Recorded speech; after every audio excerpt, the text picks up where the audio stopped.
What's going on, y'all? Machiavelli Mills TV. Y'all hit that like button, hit the subscribe button. Come on in here, come on in here, come on in here. We gotta have a talk. We gotta have a talk early this morning, y'all. We definitely do.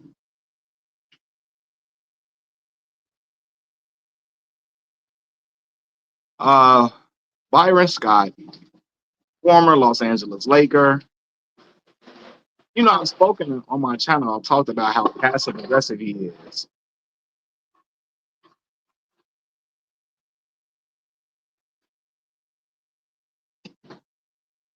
I spoke about how he throws a lot of shots at LeBron James continuously. And then he tries to dress it up and I love LeBron. No, you don't, bro. No, you don't. And it's okay to say, just say you don't. Come out with your chest out and say, I don't like LeBron. I love Kobe Bryant to death, to life. I love Kobe only. Say that.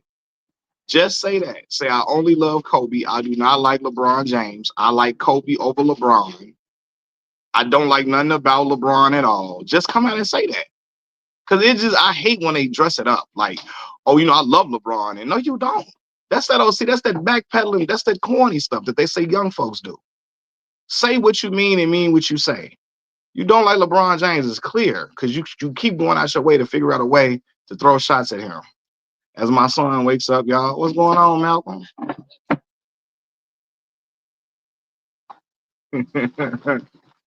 I tried to get on here before he wake up. And as soon as I get to talking, he get up. You see how that work? Take it easy on Byron. He used to be my grandparents' neighbor in Ladera Heights. No, Chris, Byron got to get this gospel. He got to get this. He got to get this gospel. Byron be doing a lot on that podcast of his. He continuously goes out of his way to talk about how he don't, how LeBron ain't this, LeBron ain't that, and Kobe was a killer, and LeBron what he always does this. He bring all these dudes on the podcast that don't like LeBron James, that act like they do like LeBron, like Olden Polynice, right? Olden Polynice to say I'm a LeBron fan. I'm a fan. No, you're not. No, you're not. I hate dudes that lie like that. Stop lying. Own the fact that you don't like him. It just seems disingenuous when you say, I'm a fan, and then you say all these derogatory things about him. Nobody is above reproach. Nobody is above criticism. But these people like Odin Polynice and Byron Scott will say, I'm a fan of LeBron, and then say 30 things about LeBron that is just derogatory. You know what I mean? And this is what's wrong with the LA Lakers franchise within itself. Because I've never seen a franchise that has their former players just trash and dump on a current player. A current player in like a Pantheon great too. I've never seen it. I've never seen that, man. Say he went to the Cavs to coach. Yeah, and that's really what it is, Charlie X. When he came to the Cavaliers, he thought he was going to be coaching LeBron James. LeBron got up out of there, and Byron Scott was out of there within like what, a year or two? How long was Byron Scott the head coach of the Cavaliers when LeBron left? Byron got to the Cavs, and he did an abysmal job as the Cavaliers head coach. He was horrible, right? One, because Byron is not good at relating to younger players. He does not like younger talent at all. It's been well documented, right? And so then, he didn't do well at all, and he got mad because he thought he was going to have career longevity in Cleveland as a head coach. He coached for 3 years, yeah. He thought that he was going to do well, and he was going to have LeBron James at the helm with him. And that ain't how they went. Soon as he got over there, Brian, like, I'm gone. And that's not why Byron, he didn't leave because of Byron Scott being the head coach. He left because Cleveland could not get an adequate second star who was going to perform in the playoffs with him. And so he knew, hey, in order for me to beat the Boston Celtics big three, I got to leave this organization in order for me to beat the Boston Celtics big three, because LeBron had 47, 48-point games against Boston and lost, right? But Byron Scott still hurt that LeBron wasn't there during his tenure, and he had to figure it out, and he couldn't figure that stuff out. So now he continuously goes out of his way to just throw hate to LeBron James. And for me, I feel like that's clowned out. Like, again, the Lakers fan base and the Lakers organization within itself has a lot of toxicity within it. Like they say LeBron fans have toxicity within it. The LA Lakers franchise, like again, I've never seen a organization where former players are trashing a current player, not even just a current player, a current all-time great Mount Rushmore talent. I've never seen that. Byron Scott be throwing all these shots. Let me tell you what Byron said. Byron said, I think it's laughable that one of the greatest players ever said that it's harder to play today than it was back in the days, back in the 80s and 90s or whatever. And from my understanding, LeBron James never said that. He never ever said that at all. What he said was players are getting injured a lot today. Now I could be wrong. Did he say it's harder to play? But what I remember him saying was that players get injured a lot today with these soft tissue injuries because of the pace of the game. The pace of the game is much faster than it was in the 90s, right? So these guys, and then you've got the 3-point, when players are playing from the 3-point position, it makes it even harder.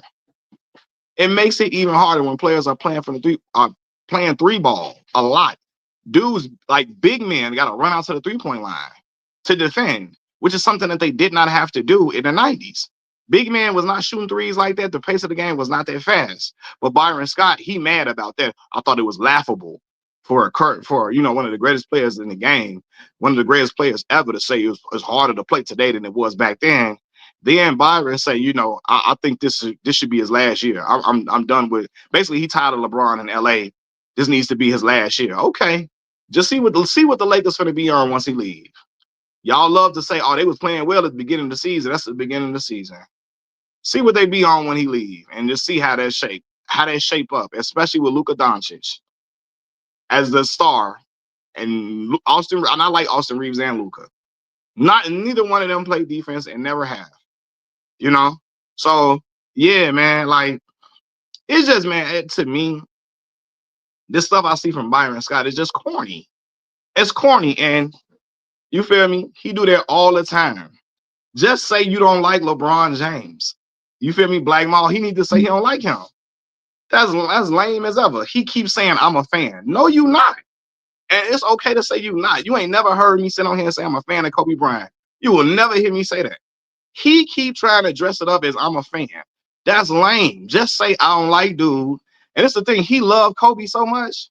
He want to hug and kiss Kobe so much all day long that he feel like he got to show allegiance. In order to show allegiance to Kobe, he got to throw shots.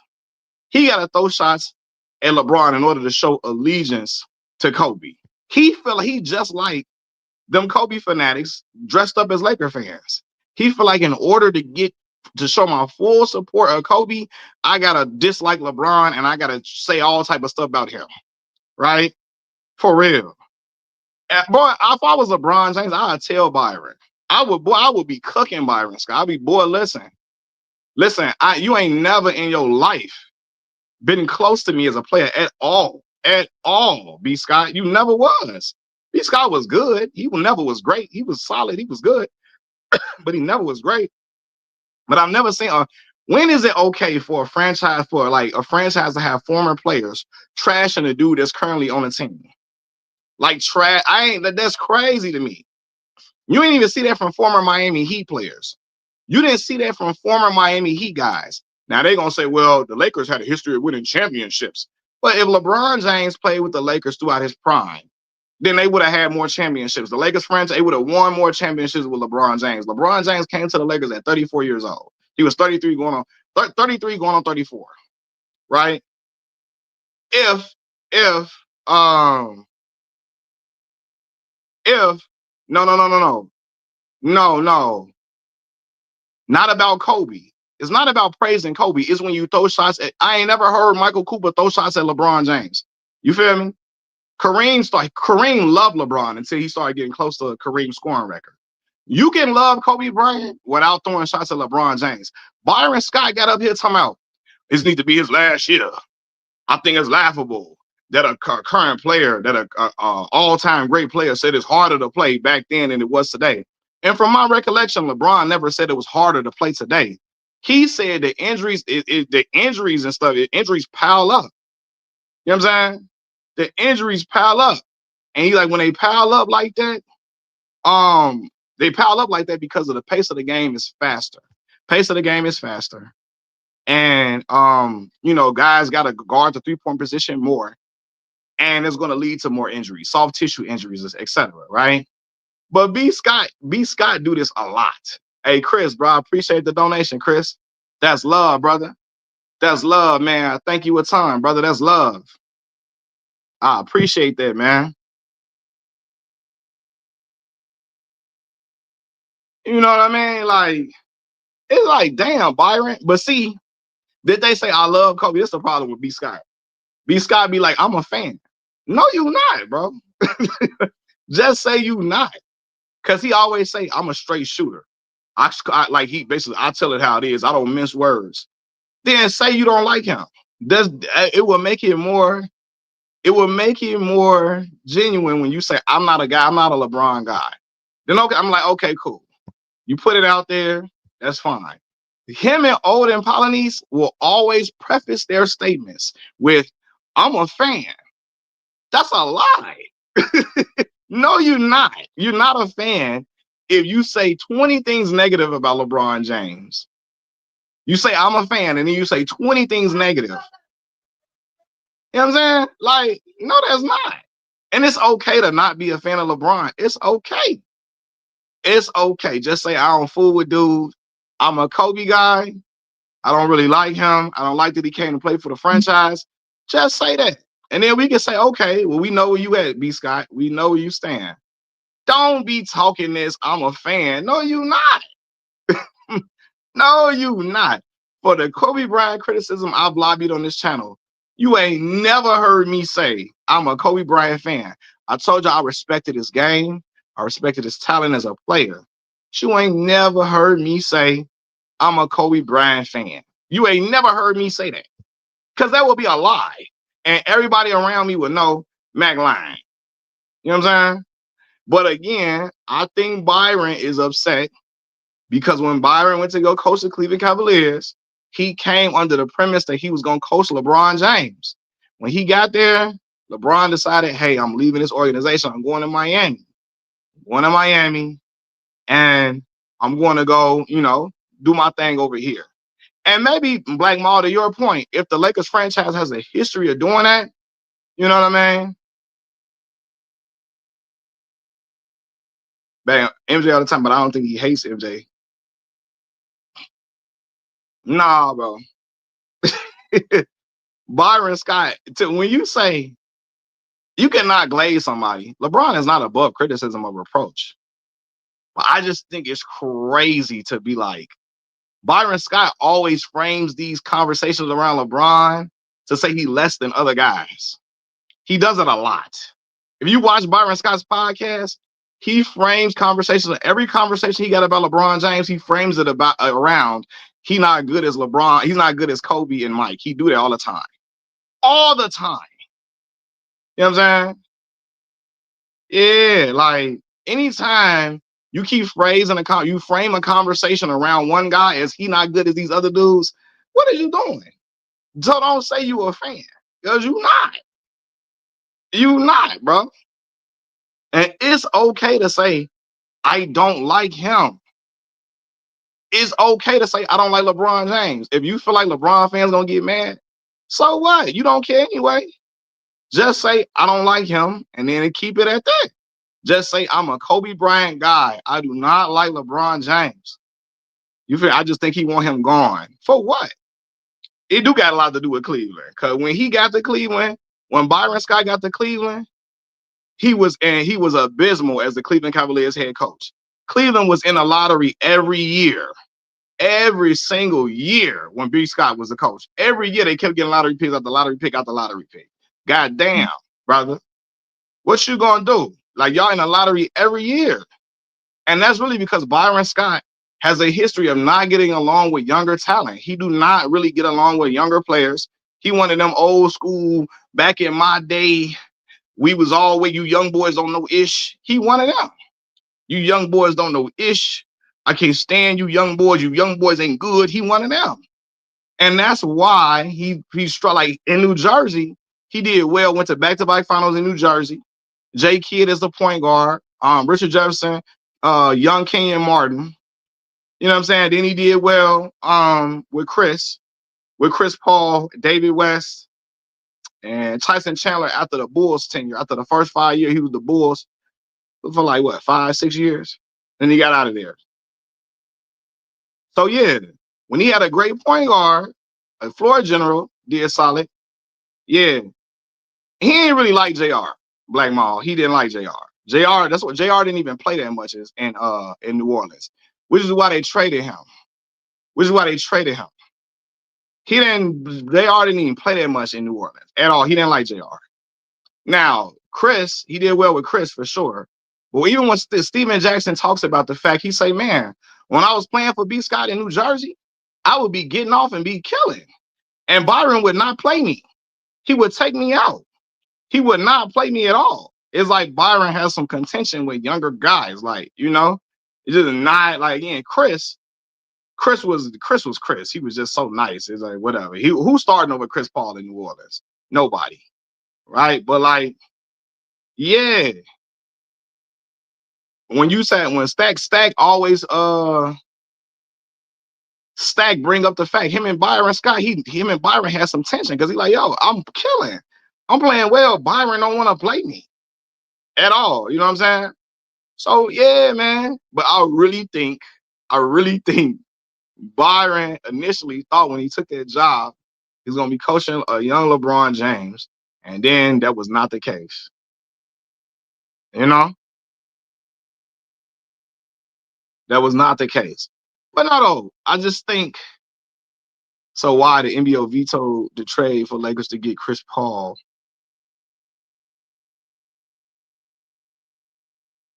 I think, and LeBron, I think somebody hating on LeBron. That is hate, bro. Constructive criticism is different. Like if you say, now again, that whole situation with Rich Paul was corny as hell.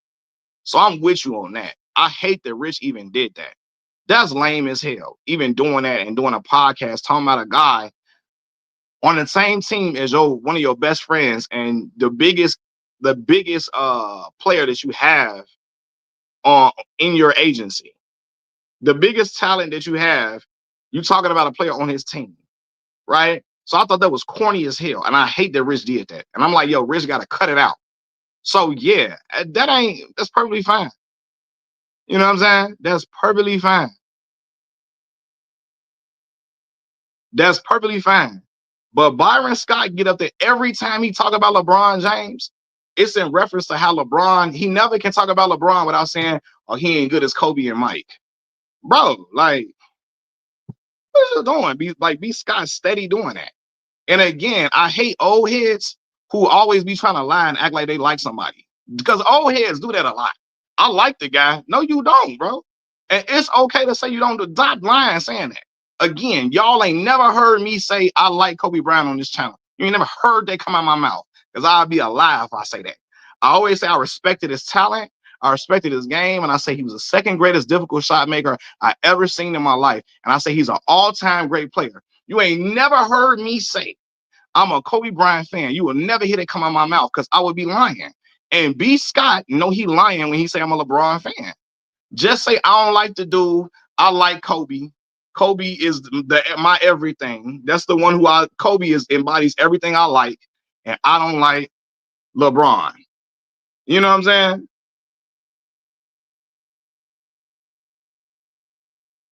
So just say that, and that's okay. It's okay to say I don't like LeBron James. It's okay, but just don't be disingenuous in your in your conversations. Because again, you ain't never heard me for as long as y'all been on this channel. You ain't never heard me say I'm a Kobe Bryant fan. I ain't never said I'm a fan. Like, come on, bro. No, you know. So that's the thing I'm talking about. Yeah, and again, I criticize Bron for them shoes that he made. Them shoes, them shoes, the Lorraine Motel shoes for Dr. Martin Luther King Jr. And I talked about how capitalistic that was. I talked about his failure during the 2011 NBA Finals. I say that was LeBron's fault 1,000% all the time. He can't say that. Sure, yes, he can. Because according to Byron Scott, he don't mince words. So he can say that. He don't got to keep it PC. No, don't cover for him. Byron Scott say, I don't mince no words. So if you don't mince no words and you such a killer, you such a cutthroat old head, say that cutthroat old head you stuff you want to say.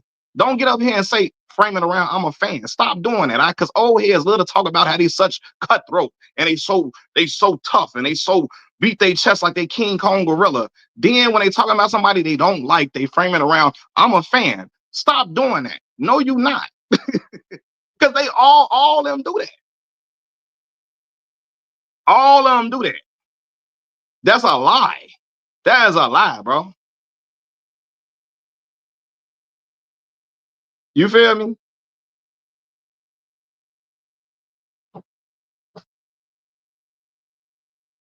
Nah, bro. It's when it's lame and corny. Because I look again, the Lakers franchise, they got they great players trash a current player. Like I don't like what he didn't. You speaking for him? That's a fact. No. Old heads do that a lot. They be lying, always talking about how I like him. But no, say what you got. What his age have to do with? Because I'm his age got everything to do with it. You know what I'm saying? I don't care how old they gotta stop. I'm like my little sister. My little sister hold old heads to the fire. My sister don't care how old you are. I'm not letting you get that off because you old. No, say his age. Older men do that a lot. They be lying, saying they like somebody. No, if you King Kong Gorilla, Byron say he don't mince no words. So if you don't mince words, don't sit up here on TV on your podcast saying I like him. I'm a fan because you're not, bro. And it's okay. You're not a fan of a guy. If you say I'm a fan, then you say 20 negative things about him. You can critique him. You can say, I don't like this, I don't like that, I don't like that's perfectly fine. But Byron, every conversation around him is framed as, oh, he ain't Kobe. God damn, Byron. You feel me? Meanwhile, Byron Scott's teammate, Magic Johnson, Irvin Magic Johnson, again, who some people feel like is the greatest LA Laker to ever play, you ain't never heard Magic talk like that about LeBron James. You ain't never heard that. You know what I'm saying? And Magic don't mince words either, because you heard what he said about Russell Westbrook. You heard what Magic Johnson said about Russell Westbrook running the point position. And this was early in Russ' career, right? So Magic don't mince words either. But his teammate Irvin ain't never said, Irvin Magic Johnson ain't never said that about LeBron James. But B. Scott, I couldn't be LeBron James. I'd be out here. You know what I'm saying? Look at Black Maul and Suge up here bonding. Suge a known hater of LeBron. He hate LeBron everything. He hate the way LeBron walk, talk, breathe, chew gum. He hate the way LeBron move. He hate the way LeBron wash his face. Suge hate the way LeBron talk. He hate the way LeBron dribble the ball. He hate the way LeBron used to wear his headband. Suge, you not credible on this at all. Because I ain't never heard you say one good thing about LeBron James. One. And I ain't never liked Kobe Bryant, but I tell you, the dude is an all-time great player. All time. I will never say he outside of the top 10. You ain't never heard me say that. Right? I always say LeBron, Kobe is the second greatest difficult shot maker I ever seen in my life. You know what I mean? If somebody say Kobe is outside of the top 10, I strongly disagree with them. Strongly, right?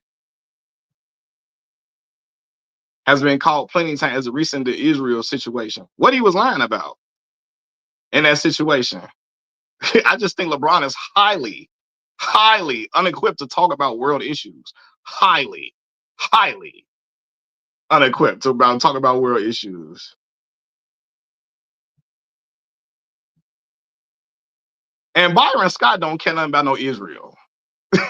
Byron Scott don't care nothing about no Israel at all. At all. Byron Scott, and he don't care nothing about no Israel, no nothing.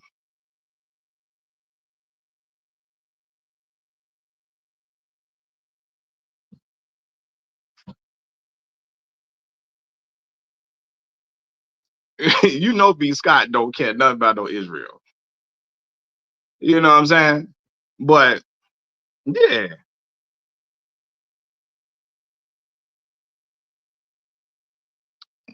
but I be feel like I'm like B Scott. Come on now, just hey, he be having what's the boy name? I always think about Odin Polynese. Odin Polynese get up there talking about some. I'm a fan, but I don't like this. No, you're not.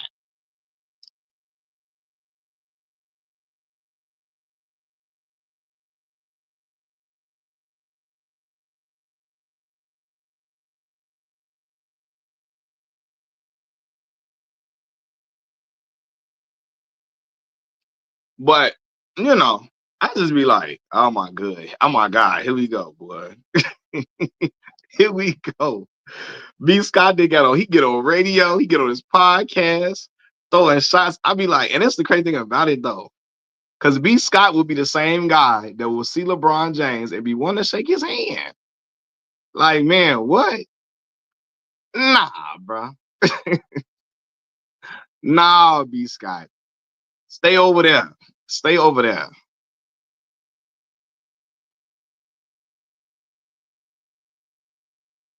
You feel me? No, Black Mall. My point is,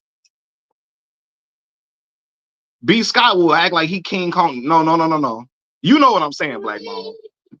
B Scott will get out here and talk like he a gorilla and say, I don't miss words. B Scott, and when a dude say I don't miss words and say I don't miss no words, and then you say I'm a LeBron, that's lying, bro. After you just talk like you a gorilla. If LeBron talk like he King Kong gorilla and say I don't miss no words, I don't say nothing, I tell the truth, I don't care what nobody say. B Scott frame his whole B Scott whole identity is I'm tough as hell. Y'all know I ain't lying. B Scott whole identity is I'm a tough old head. I'm a tough old head. I'm King Kong gorilla. B Scott whole energy like that. And if you gonna talk like that, you know what I'm saying? If you gonna talk like that, then and hold on. And I got on LeBron James about saying that he care about world issues. That I did not. Because he don't care about no world issues at all.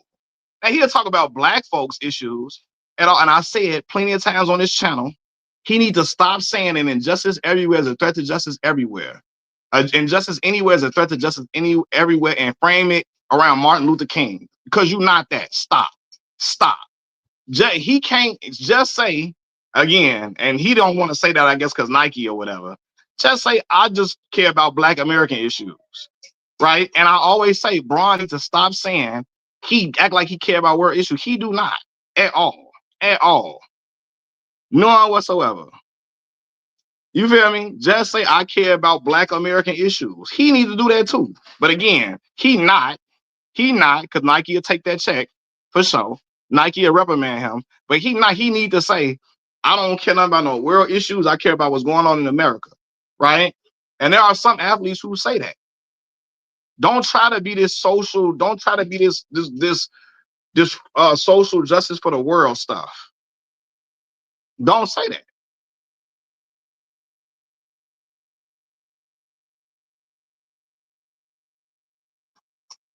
Nick T said Byron Scott sour because LeBron didn't acknowledge him when he got Cavs job, and he gets fired because before LeBron returns to Cleveland. Probably so, and I brought that up. I do think that when he got the Cleveland Cavaliers head coaching job, he thought he was coming to coach LeBron James. He came to coach Kyrie Irving, Tristan Thompson, and I forgot who else was on them teams. Mo Williams now. He got there, he was fired in 3 years. Then LeBron James came back after that.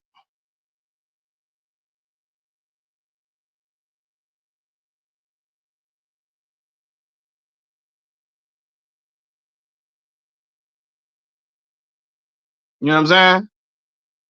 So yeah, they was in the lottery every year under B Scott. In the lottery every year. So I do think he got upset because he said, damn, LeBron want to come back after I get fired. I do think he feel a way about that.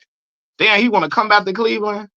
After I get fired, after we in the lottery 3 straight years, I do think he feel away about that. You know what I'm saying? I can't wait till LeBron lead the Lakers too. Lead the Lakers, go back to Cleveland, lead the Lakers, finish your career as a Cleveland Cavalier, and let the Lakers do what they do. Let them build around Luka Doncic and see if they can figure out a way to hide Luka's lack of playing defense and Austin Reeves too. Just build around them, LA Lakers. Go ahead and see if y'all can make some playoff runs. You know what I'm saying? No, I don't think LeBron is an activist. No, no. There's only a few real activists in the league, and that was in this league for real. Um, Only a few. He's going to ruin the Cavs. It sound good, bro. It sound good. It sound good.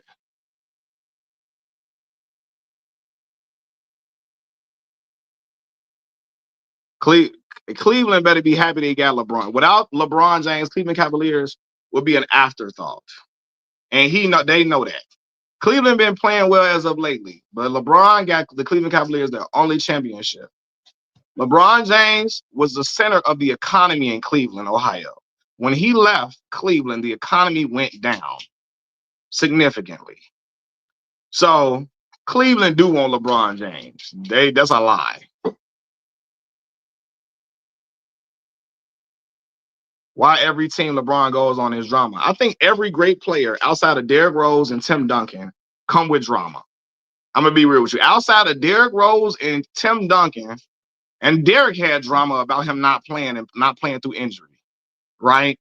Every great player outside of Tim Duncan and Derrick Rose for the most part has drama. Let's be honest. You know what I'm saying? Every great player come with drama for the most part. All of them. So to act like that's a issue exclusive to LeBron is crazy. Now the drama can be different type of drama, different type of drama. All these great players for the most part had drama around them. Yeah, all the great players had drama around them for real. Now again, and D Rose got caught up in a sexual assault situation, right? Even with him being the less drama out of all the other guys. See what I'm saying? Unless you Tim Duncan, for real, all these other dudes come with drama. They just had go.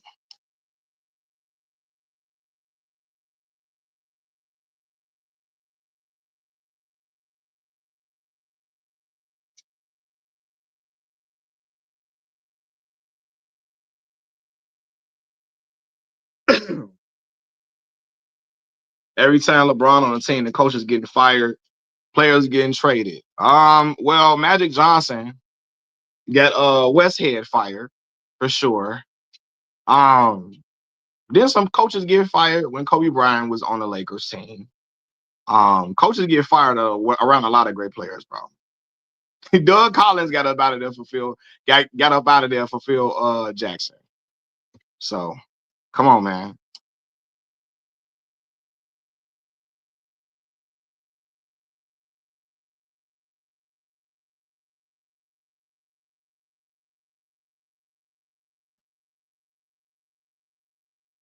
How long is JJ's lease? How many coaches? It's been on the Lakers since LeBron been on the team.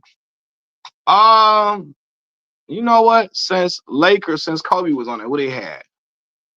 They had Phil Jackson for some years, the great Phil Jackson. Even though I don't like Phil because Phil do not like black people particularly at all. I'm not the biggest fan of Phil. He's a great coach though. They had Byron Scott over there.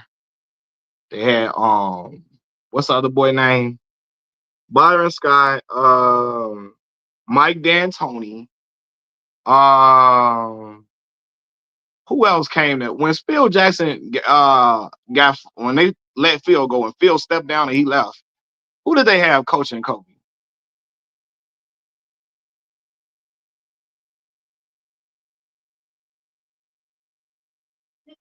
Well, Helly, when you got Phil Jackson as your coach, bro, you're not gonna have a lot of different head coaches. If LeBron had Phil Jackson, I don't think Phil will be gone or trade or fired.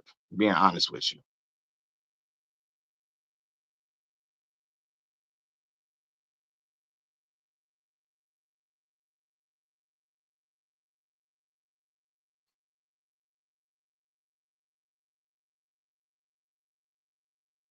So come on.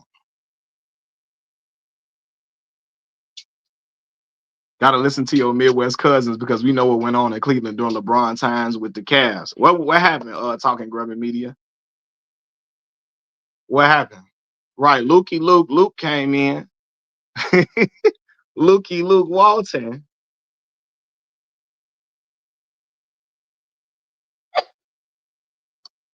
But if you got Phil Jackson as your head coach, how many times Phil gonna be? Phil ain't. They not finna get Phil out there like that. Mike Brown, yeah, Mike Brown was over there. Mike Brown was over there. I said Dan Tony, Rudy Tomjanovich. Uh,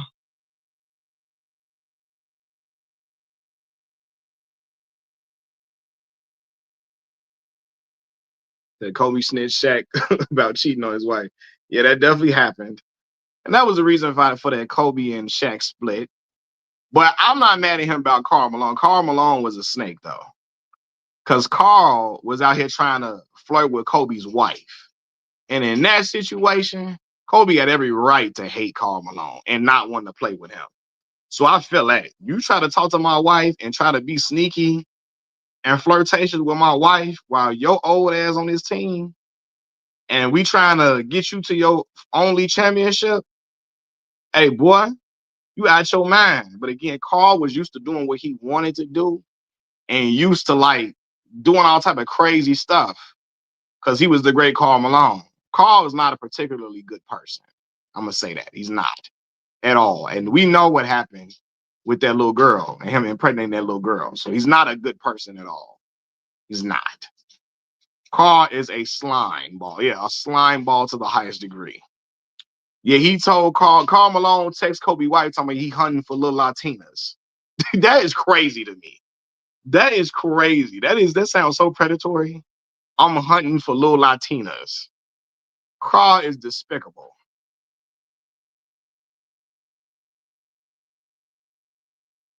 Nah, Phil. But see, you can be good friends with other black players and still be racist. When you ask Phil Jackson, and Phil Jackson was against the protests from the black athletes. He didn't like it. He didn't like all the signs on the court and all of that. He was against the protests that the black athletes were doing. Staunchly against it, right? I forgot exactly what his statements were. But when you got Phil saying that, come on now. And Phil supposed to be the Zen master. Phil supposed to be the Zen master. Yeah, Carl said he hunting little Mexican women. That's crazy.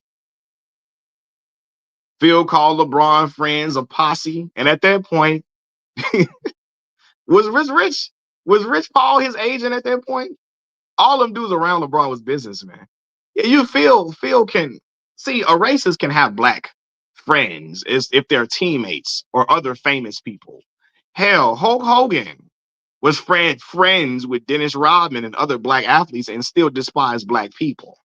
So just because you have black friends that are other celebrity, you like them. You don't like black people, right? When you hear Phil Jackson on that phone getting upset that Brooke Hogan was dating a black guy, and when he's saying she's dating an N-word, an N-word, an N-word, I can see, he said, I can see if she was dating a big 6'12" N-word, 7-foot N-word, but a regular N-word? Oh no, when he talk like what?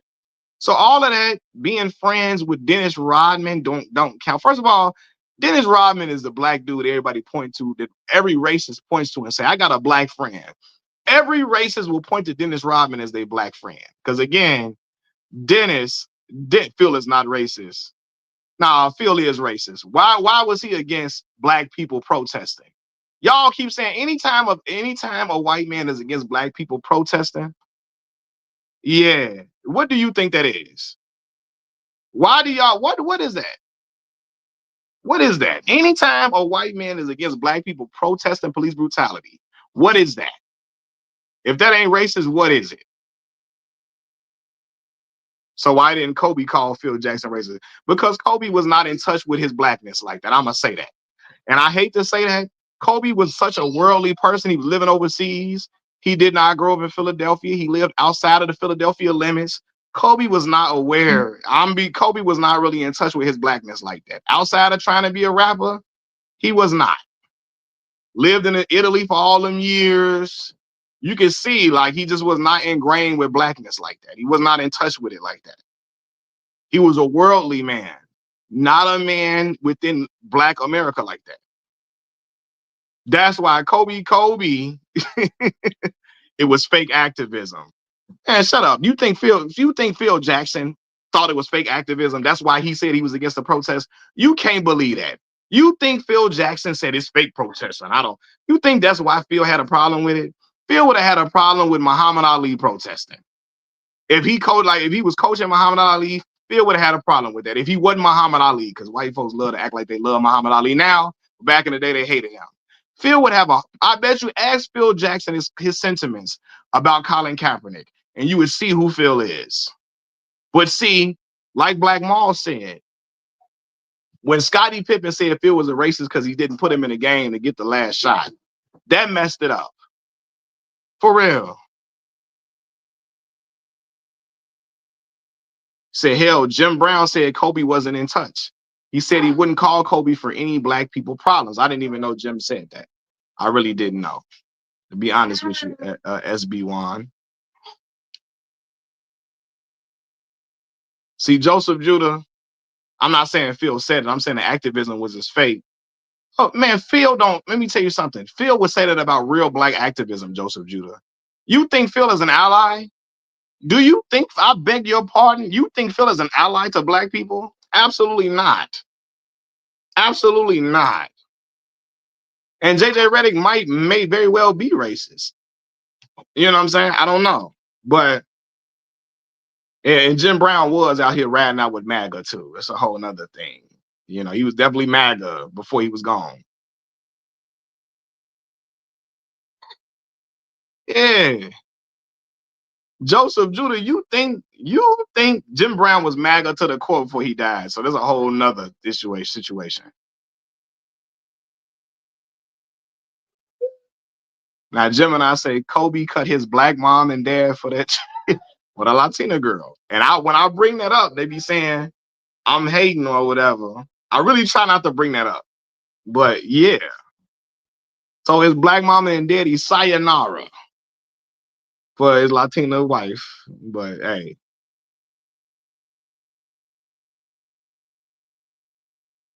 So what I'm saying is that y'all saying told his Black mama and daddy sayonara for for his Latina wife and say bye y'all. Bye. He did. Phil Jackson a hippie. Yeah. A lot of them hippies low key be having some racism in them too. Now, all of them is not all peace, love, and tranquility. They're not.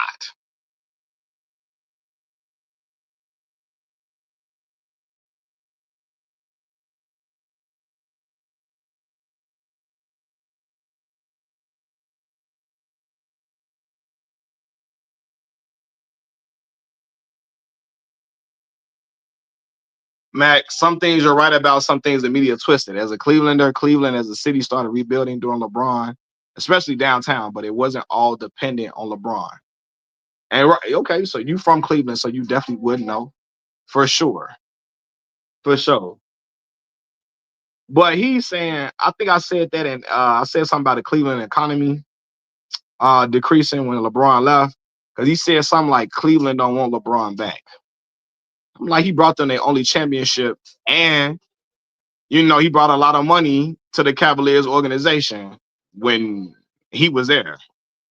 Because that was the time I saw celebrities at the Cavaliers games when LeBron was playing in Cleveland. Celebrities was at LeBron James games pretty consistently.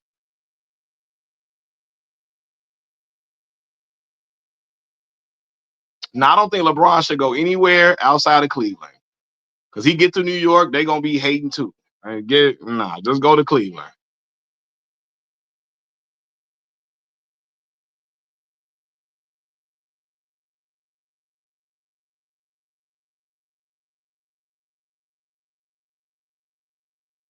Joseph Judah. How can you say Kyrie Irving won that ring when LeBron led both teams in every statistical category? Stop it. Kyrie made a difference. Absolutely. LeBron needed Kyrie to win that championship. Kyrie balled out. He played phenomenal. But LeBron James led both teams in every statistical category: scoring, rebounding, block shots, steals, assists. He led them in every statistical category. You ain't never seen no shit like that before, Joseph Judah. Stop lying. And before LeBron got there, the Cleveland Cavaliers was in the lottery every single year with Kyrie Irving at the helm. Let's cut it out. Derrick Rose didn't have the Bulls in the lottery. I love Kyrie. I love Kyrie. But there is no reason why they should have been in the lottery every single year, 3 years straight, with a player of his talent. They should not have been in the lottery for 3 years straight with a player of his talent. They should not have. Because say what you want about Pooh, D Rose did not have us in the lottery. D Rose didn't have us in the lottery every year. Like, as soon as he got there, we made the playoffs immediately.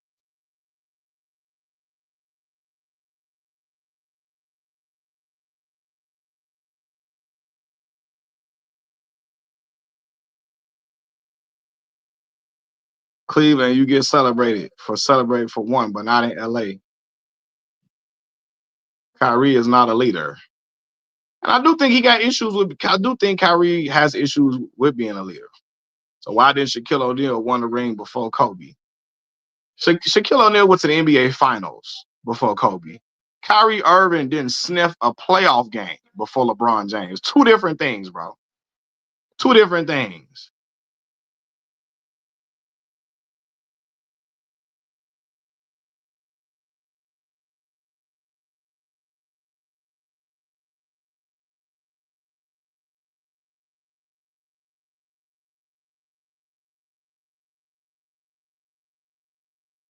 Who on Kyrie's team was as good as Luol Deng, Taj Gibson, or Joakim Noah?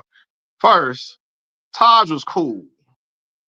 And Taj, when D Rose came to the Bulls, Taj wasn't really on there like that. Joakim was all right. Joakim was solid. You could never give Joakim the ball and tell him to score. Now Luol was nice. Black Mall. I watched the Bulls. You couldn't draw up a play for Joakim at all. He gets tippy and dunks and all of that. But I'm telling y'all, Luol Deng was nice. When D Rose came to the Bulls, matter of fact, Taj Gibson wasn't even there that first year. D Rose first year, Taj Gibson wasn't even on the team yet. He got drafted in 09. 1. 2. You can never get a Joakim the ball and say, go to work, Joakim. Joakim won Defensive Player of the Year in 2012, 2013, brother. Not when D Rose first few years, he was not Defensive Player of the Year. Absolutely not, Black Mom. Not. He won that like 2012. What year was that he won it? 2012, 2013, 2012, something like that. It wasn't. He's a great defender. But again, you need more than defense. Need more than that. You can never draw up a play to say Joakim here. The Bulls' offense was Derrick Rose and Luol Deng for real. I'm being real with you. Luol was nice.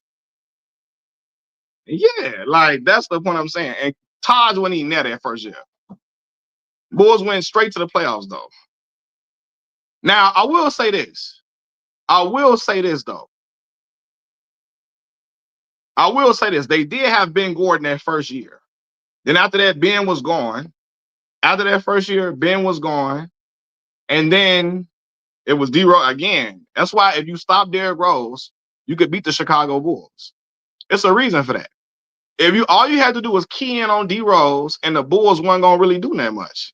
Because as much as I like Luol Deng, Luol was nice. He was the first African dude outside of Hakeem Olajuwon I knew that could score. He was the first African dude I knew outside of Hakeem Olajuwon that could score. Because at that point, most African players were only rim protectors. He was the first dude I know that can get you 18 consistently. The first dude I knew that can get you 18 consistently for real. You know what I'm saying? But other than that, you stop D Rose, you could beat the Bulls. That's why when they played the Miami Heat, they put LeBron James and say, hey, look, guard him at the top of the key and make Keith Bogans, make Luol Deng, make Joakim Noah and them score. And it was curtains after that. You just knew. After you tell Pooh the only one that could really get it shaking from anywhere on the court for real. I mean, Luol was nice. Luol was two-time very underrated. Other than that, it was very limited. It was very limited, bro.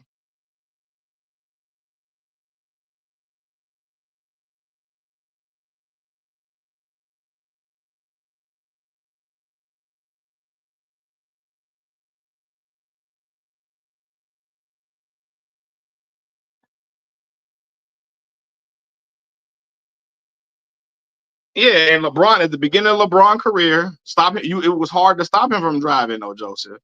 But at the point of early in LeBron's career, he was straight up and down. He can get streaky. He was a streaky. If he get hot, he can get streaky, like that game in Milwaukee. When he just get hot and he gets streaky. But LeBron was up and down. He was hard to get in front of. He was a freight train.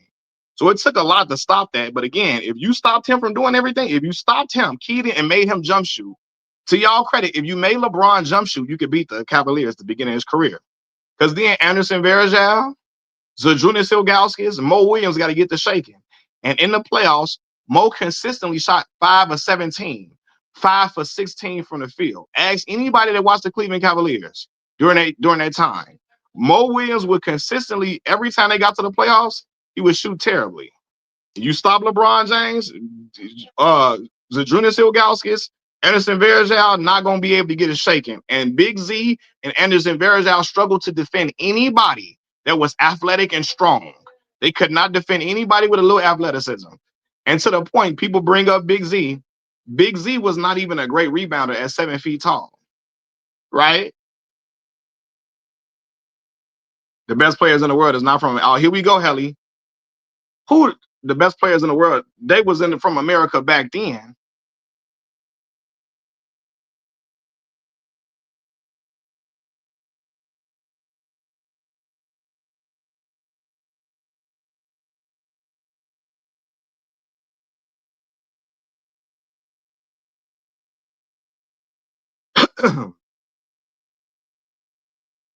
LeBron shot that in what year is that he shot that? Terribly. It was 2011 and he shot bad in 07. That's the only, like I'm trying to think when he shot horrible like that. He shot terrible in the 2007 NBA Finals against the Spurs.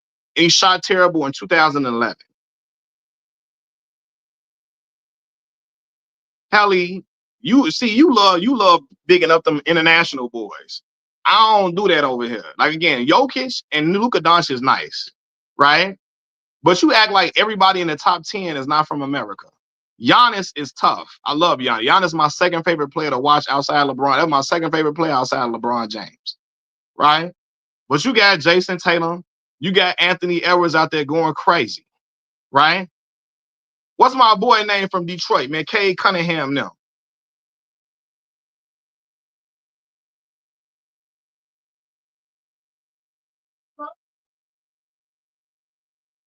What if Knicks traded Stephon Marbury in 2007 to the Cavs? I don't know. Steph could score though. Again, you said the best players in America. You didn't say the best player. I'll give it to you. Jokic is the best player, probably the best player in the game right now. For sure. Best player in the game. But you said the best players in America are not American. So that would indicate multiple players. Multiple players.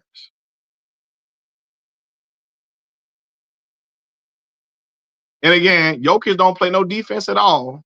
But it's cool he don't play no defense. Y'all love that. And I'm gonna post my video up too. Anytime a non-American don't play no defense, it's all right. It's cool. Anytime a black American don't play no defense, it's a problem.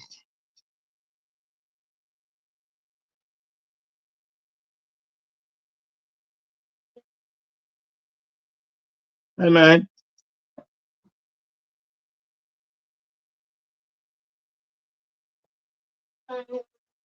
I think they would have won against the Spurs because Marbury gave Spurs problems when he was in Phoenix. Bro, Helly, you love these not again. That's cool. That's cool.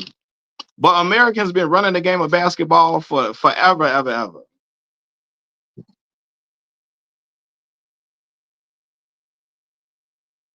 Yeah, all four LeBron MVPs came. Was oh yeah, all of them came in his 20s. All four LeBron MVPs came in his 20s. Yeah, yeah, yeah.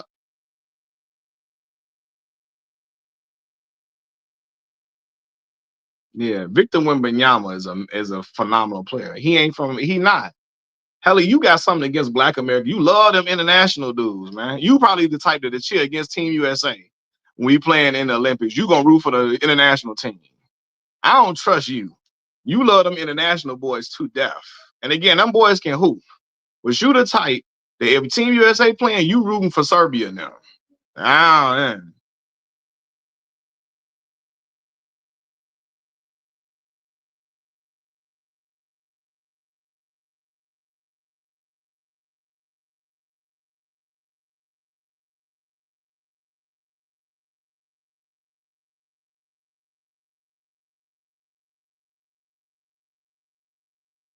Helly, I just told you Jokic is the best player in the NBA. What do you want me to say, bro? Stop keep repeating yourself. That's not my point. My point is you gonna root for Serbia. And Joseph Judah, you out of pocket. You out of pocket for rooting for against your country because LeBron James on that. That's out of pocket, bro. That's out of pocket. You rooting against your country because LeBron James on the team. I was talking about people like y'all all during the because LeBron on the team. You rooting against USA. That is out of pocket, bro. Out of pocket.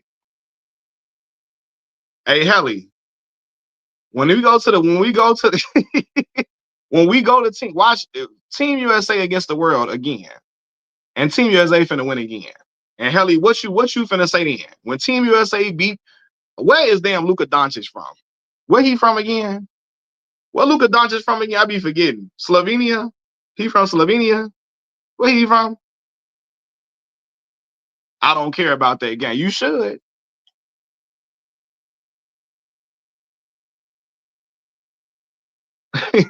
Slovenia. You gonna be watch what America do to Slovenia. Watch what they do to Serbia now. Watch what they do to them. And then you all that the best players with America, USA. What you say? You always say what you gonna say? The international boys, they the best players in the world. Them international, the USA can't mess with them international boys. Then when Team USA come around, you're gonna be looking crazy. When the Olympics come around, Helly, you gonna be looking crazy. The NBA is trying to move away from black players, and that's the problem, man. Helly, you cool with that. You cool with them moving away from black players. So I don't trust you. I don't trust you. Might be COINTELPRO, Helly. I don't trust the fact that you cool. You are cool with the NBA moving away from black players. And I don't trust you because of that. You cool with that. Yeah, y'all just like yeah, Helly perfectly fine with them not having black players in the NBA. He cool with that. He liked the NBA full of international white European guys. He liked that NBA. That's the NBA for Helly. You know what I'm saying?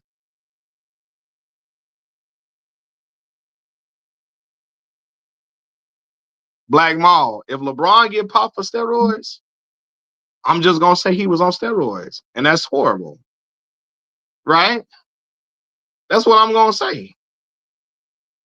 So when y'all dream happen, when he get popped for, if he get popped for steroids, I'm gonna say he's on steroids. And Lorraine just be on here talk. I don't even think Lorraine name is Lorraine. Cause I don't know no Lorraine to be on here doing that, talking like that. You know what I'm saying?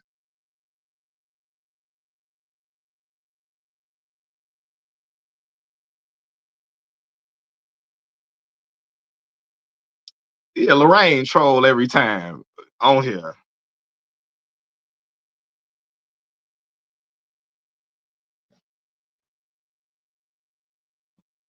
Lorraine be on here trolling all day.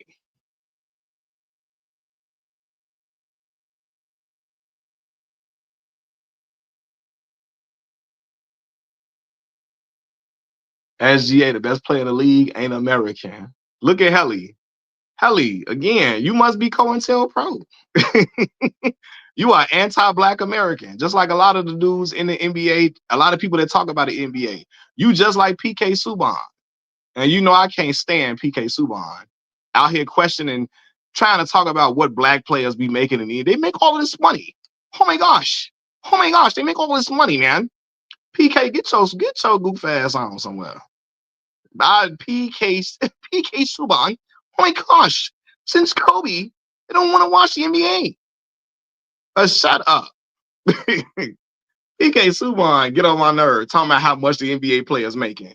Well, until your sport, and I seen Jay Williams put on the tap shoes as well. And Jay Williams is just like PK Subban. Jay Williams is one of them.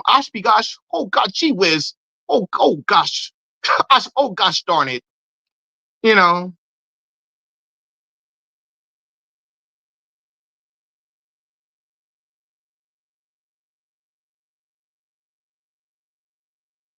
Jay Will, one of them type of brothers, you know.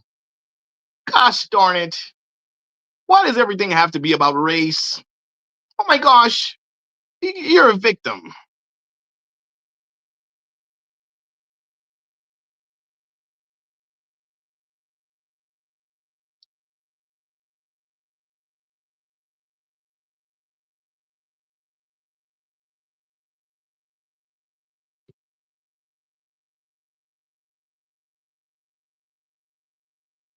And that's cool if the best player is not American. That's cool, right? That's cool. My problem is I think the critique of the NBA is what it is because it's a Black American league predominantly. And like I don't know, man. And I feel like now when you have some international guys in the mix, it gives them credence to trash like the Black American players for sure. Like I said, man, as nice as Jokic is, Black American superstars will never get away with not playing. Like a superstar like Jokic, as great as he is offensively, he's a big man. He has not made one defensive team ever in his life, his career. And the league is perfectly fine with that. But if a Black American player if a Black American player does not play both sides of the ball, they're gonna hear it. No matter how great they are offensively. You know what I'm saying? They gonna hear it. If a Black American player don't play both sides of the ball, they gonna hear it all the time. That's my issue. They love Jokic, and the international players are framed as all humble, and they get this humble label. And that they get away with that. And I'll be like, no, bro, how you gonna say you're gonna criticize these set of players for not playing no defense, and Jokic don't never get no criticism for not playing no D. It's okay, it's fine. Again, he's a big man and ain't made no defensive team ever. He don't even be trying to contend. He never has. He's never tried to contend shots and block shots and none of that. And it's cool. And he's a phenomenal talent. For real, Jokic is phenomenal. One of the best offensive players I ever seen. But they get away with that. Kevin Durant, LeBron James, Anthony Edwards, none of them would get away with not playing. Jason Tatum, none of them would get away with not playing no defense. None of them, especially when you're a wing or a big man like Nikola Jokic. Even if you're a big guard like Luka Doncic, he's a big guard. You know what I'm saying? When you're a big guard too, you're not finna get away with that. They're gonna be like, oh no, you big and you need to be playing some defense, bro. You 6'6", 6'7". I ain't finna get away with that, man. That's my problem. That's my problem. Black American players get told they not in shape and all of that. And Luka Doncic, Nikola Jokic now is all cool. They ain't in shape. It's cool because he plays phenomenal regardless, right? He probably will never be a guy that's cut up like a bag of dope. Like he would, but my issue is that, like I said, Luka Doncic and Nikola Jokic, they'd be cool with them not playing OD, man. The young black American players could never get away with that. Now, Luka gets criticism for sure. It's that Nikola Jokic get coverage for everything. And I think it's because he be on the farm. He like to ride horses. White media, they love when you like animals and you act like you just want to be a farm boy. You want to be on a farm. Now, again, Luka gets some pads, but Luka get a lot more criticism than Jokic because Luka, he be playing with like a black American flair. He be talking crazy, right? When you Jokic and you just want to be on a farm, you just want to ride your horses, they like that. That's kind of why Jimmy Butler got the push he was. Jimmy Butler had that blind side story, and he liked to ride horses and listen to country music. White America likes stuff like that. They don't like when you like to have on big chains and jewelry, and when you like to ride in foreign expensive cars. They like when you ride. They like when you ride in Honda Accords and stuff like that. You know what I'm saying?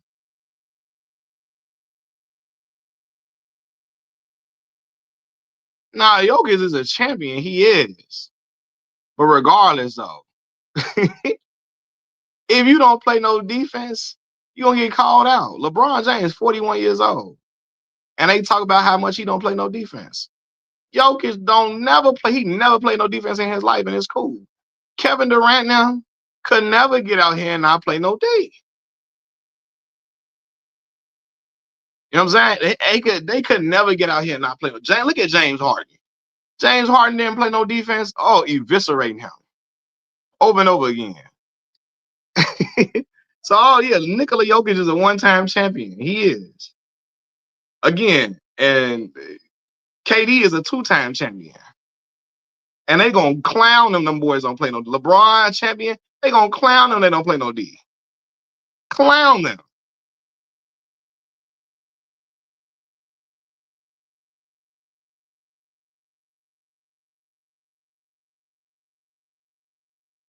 But that's my point, athletic mind. I'm just saying, like, it's the expectation for LeBron to play defense, even at 41, Joseph Judah. And when has Jokic played defense? LeBron made 5 first team all defense. He was 5-time first team all defense. When has Jokic ever played defense? Jokic ain't played defense his entire career yet. So cool. You said LeBron ain't played D in 12 years. Jokic ain't played defense his entire career, and it's cool. Nah, I think Kawhi get a little bit more. Again, because Kawhi play defense. Thing with Kawhi is, I do think some of it is he's so humble that they just be like, oh, it's cool, it's cool. But he do get criticism for not playing. Um, you know,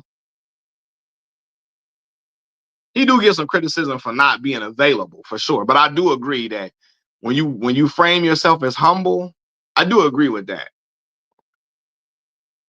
When you frame yourself as humble and I just like to go home after the game, I don't like to party, I don't like to be on the scene, I like to just be behind closed doors, you do get a little protection, you know?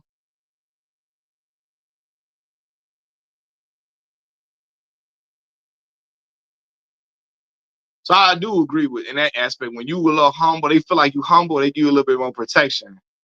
But Kawhi gets some criticism for not being available, you know?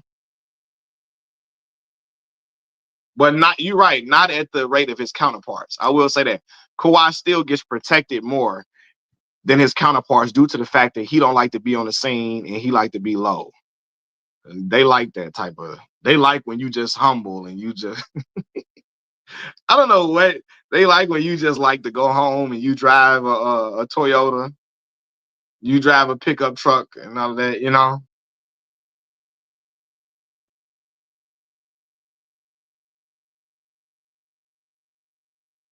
They like that though. But I don't know, man.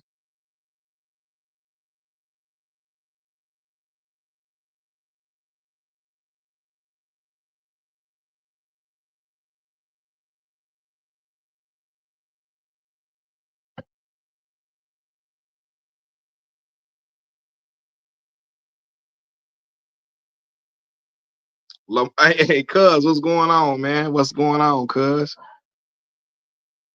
Damn, I ain't dropped the link in a minute. Trying to decide. I'm trying to decide if I stay on a little bit longer, I'm gonna drop it. Cause I might have to get the moving and grooving for my little man. I'm trying to decide. And I ain't feeling that well either today. I'm out here. You hear me? Oh, I'm pushing through though. I need to drop the link. I ain't dropped the link in a while, Joe.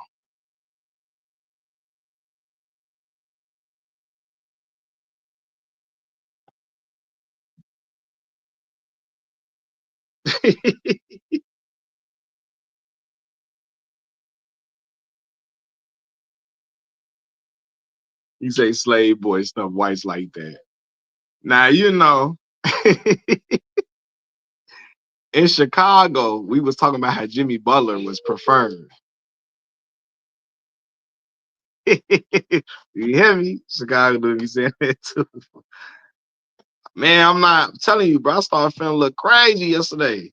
I've been drinking tea, you know what I'm saying? Drinking tea, man, trying to get myself together. But no, though,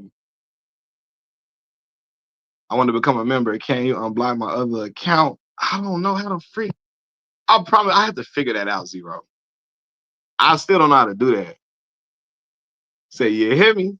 Definitely in Chicago, dudes boys be saying that too. Yeah. But I was finna say something else. I didn't lost my train of thought. Dang, man. What was I talking about?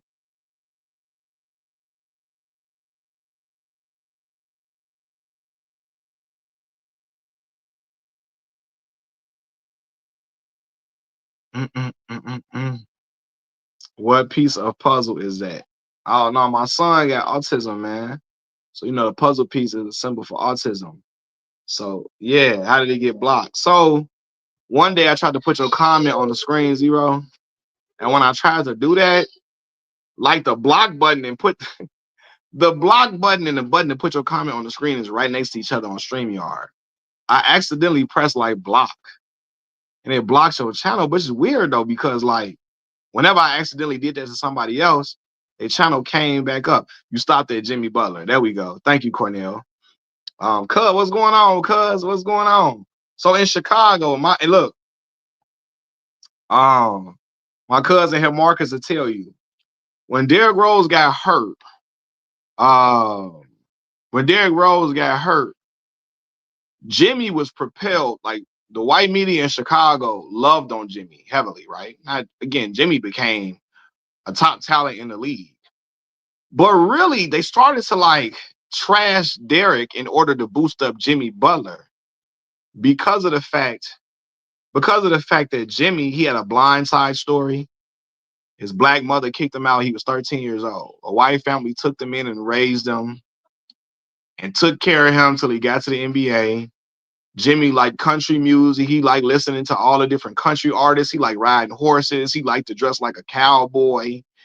And that was more digestible for that was more digestible for the white media than Derrick. Derrick was a hood dude from, even though Derrick was quiet, he was very introverted. He was from the hood of Chicago, South Side. A lot of these white folks in Chicago do not like the South Side of Chicago at all. At all. Right? Derrick was from Inglewood specifically. Hood Chicago. And like Derrick didn't really kiss up to media. Like he wasn't trying to be the media darling like that. Um, and so and it really wasn't because he was being an a-hole. Derrick was so introverted, he didn't even really like talking to people like that. He was very, very introverted to the point where like he just did not feel comfortable just talking. He just wanted to stay, he just wanted to hoop, right? But Jimmy, he fit the perfect storyline for them. Again, a white family raised him. brought him to the league and all, and nurtured him till he got to the league. He listened to country music. He really he fit the bill of what white America found acceptable. Derrick Rose was everything that they didn't like about white America. I mean, about white America didn't like about black America. He's from the hood, right? His brothers and them was always around him. Some of his brothers had a street background. His brothers had a street background. Um, he came from a single mother home. He had his hood family. His friends from Simeon High School was always around him, with him all day long. They was always with him. Derrick made Adidas pay his brother and his best friend, and made them do that. And for as long as he was in the NBA, his brother and his best friend was getting paid every year by Adidas like him, right? Which is why they revealed that information. They revealed that information because they were mad at Derrick. They when Derrick was hurt and he wasn't playing, they revealed all of that information. Yeah, Derrick, he didn't make them feel comfortable. Derrick was a guy who they thought was uneducated. They thought he was dumb because he didn't like to talk much. He wasn't really articulate like that. They thought he was dumb. And how dare they felt like, how dare a dumb black man be making all of this money and not being on the court, right? How dare a dumb black man like Derrick Rose be making all of that money and not being available on the court when they had to go to these prestigious institutions and get their degrees and to become journalists and all of that. They felt offended by that. And so they returned the favor to Derrick. People like Joe Crowley, the journalists in Chicago, they returned that animosity to Derrick came out with how they talked about him. Because they feel like, boy, you from Inglewood. You came from a single parent household. You better be lucky and grateful you getting this money. And you better play when we feel like you ready to play. And Derrick say, man, I wasn't ready. My injury wasn't healed. They didn't like that. Now, juxtapose that to Jimmy Butler, a kid yeah, Joe Crowley. Just listen to how Joe Crowley was calling Derrick dumb and all of that. It's literally telling us, they literally saying it without saying it, right? Reporters in Chicago was talking about this. Sam Smith, who wrote the Jordan Rules, who wrote the book, The Jordan Rules. Sam Mitchell did the foreword in Derrick's book. But before then, Sam was the only one really standing down and defending Derrick. He talked about the hate for Derrick from Chicago media. It was racial. It was. Jimmy, on the other hand, he was grateful to be in the NBA. He wasn't a player that had Derrick's natural talent like that.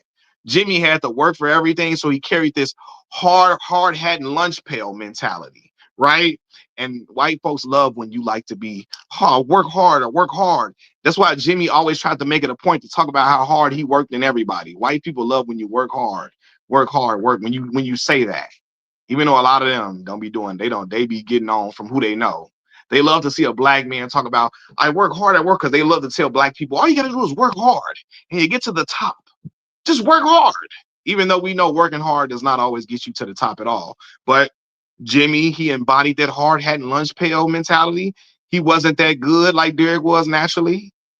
Jimmy, again, he came from a white family, nurtured and raised him.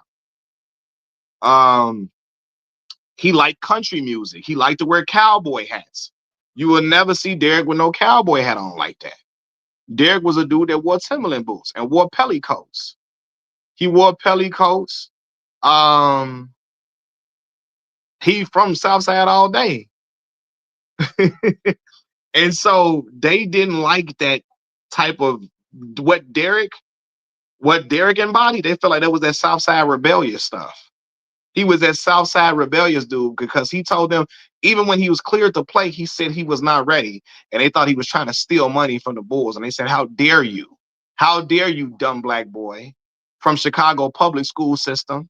From the city, Derrick was a Chicago public school kid.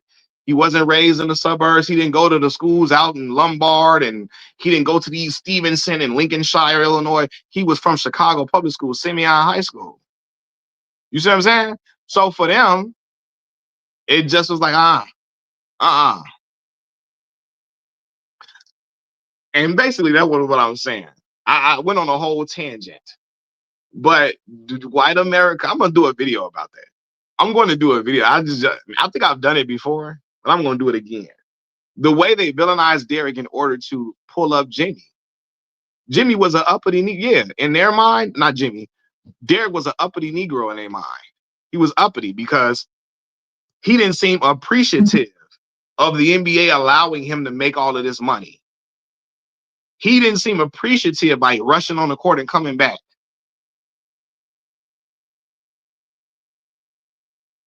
He said they pushed him during Marquette days too.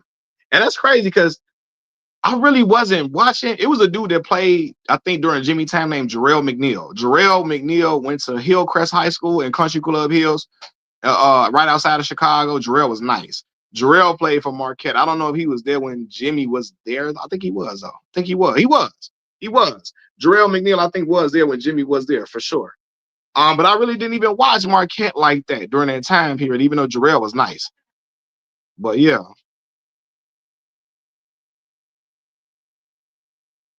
You remember Jarrell McNeil? Jarrell could hoop for sure. Jarrell McNeil was tough. But Jimmy, you're right. Jimmy probably, I think he did get that push. Jimmy was a late first round pick, like pick number 30 or something like that.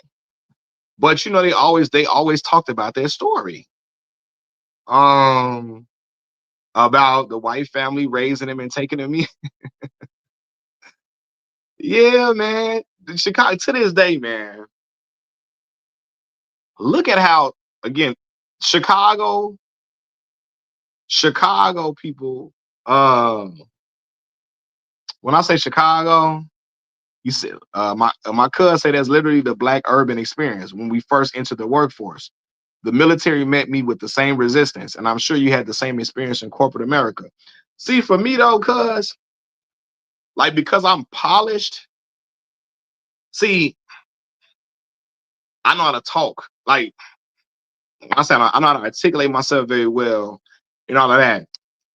But they met me with these like micro aggressions, right? Like when I got in corporate America, it was like, well, you got your master's degree and you got your bachelor's degree. See, why couldn't the rest of them black folks do the same thing you done? It was those things, right? Whereas somebody like Derrick, he wasn't even though he was a really nice kid. Everybody knew Derrick was really nice, really humble, but he wasn't as articulate as I was and wasn't as polished per se.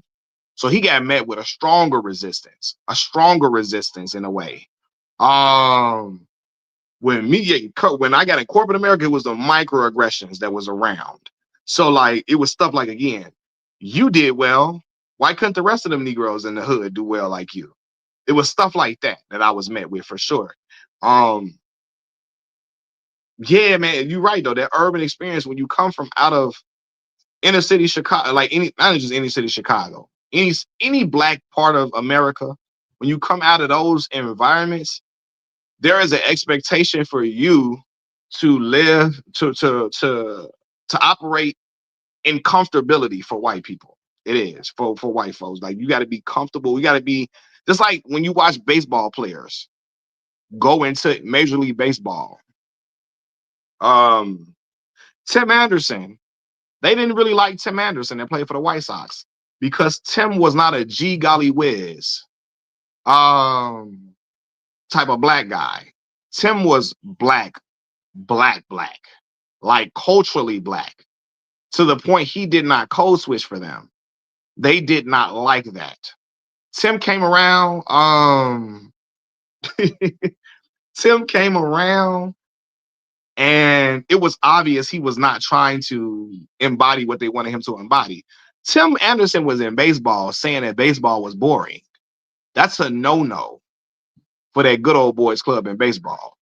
Tim was a baseball player. Again, for a minute, Tim was telling the world he didn't watch baseball at all because it was boring to him. He was in Major League Baseball. He was a Major League Baseball player telling the world that he really didn't aspire to be a baseball player growing up. And for them, they're like, how dare you?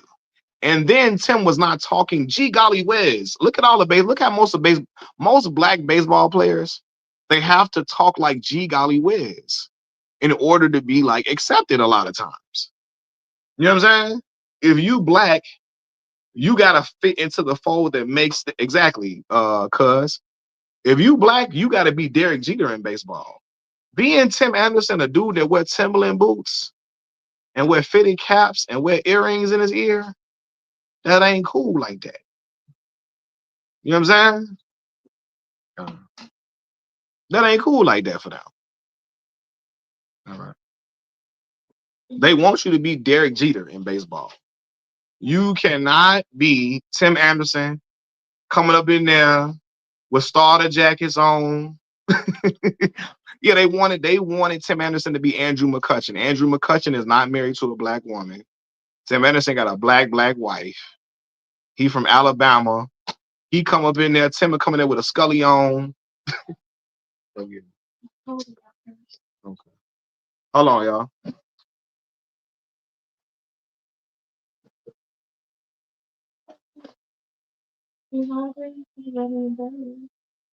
Hey, baby. Hold on, y'all.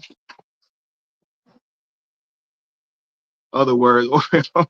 Yeah, it's very interesting, man. And I'm gonna have to do a video about that. When you're operating in predominantly white spaces, they want you to act like them. They don't feel comfortable when you act like. And in Tim's defense, Tim grew up around black people. He didn't grow up around. He didn't grow up in white spaces at all. Hey, cuz, man, I appreciate you, cuz. That's love, family. Thank you, family. That's all love, man. I'm gonna have to do a video about that, like the expectation for black folks when we get into like predominantly white spaces. They expect you to operate like them. And when you don't talk like them and walk like them, they figure like say, what's wrong with you? What's wrong with you? Oh man, I appreciate the membership, family. That's love, cuz I appreciate you a ton, man. Thank you for rocking with me too the long way. Since you've been watching the content, man. That mean a lot to me. That mean a lot to me, cuz. Okay. Hold on, y'all. Oh.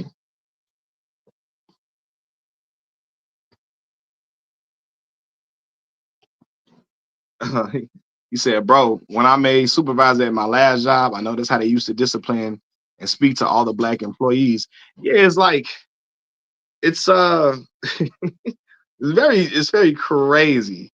It's a unique experience, I think, for a black person that comes from an inner city, like that, not just inner city. When you come from a black environment and you gravitate and move to a space that's predominantly white, and how people perceive you or expect you to talk and operate within those spaces.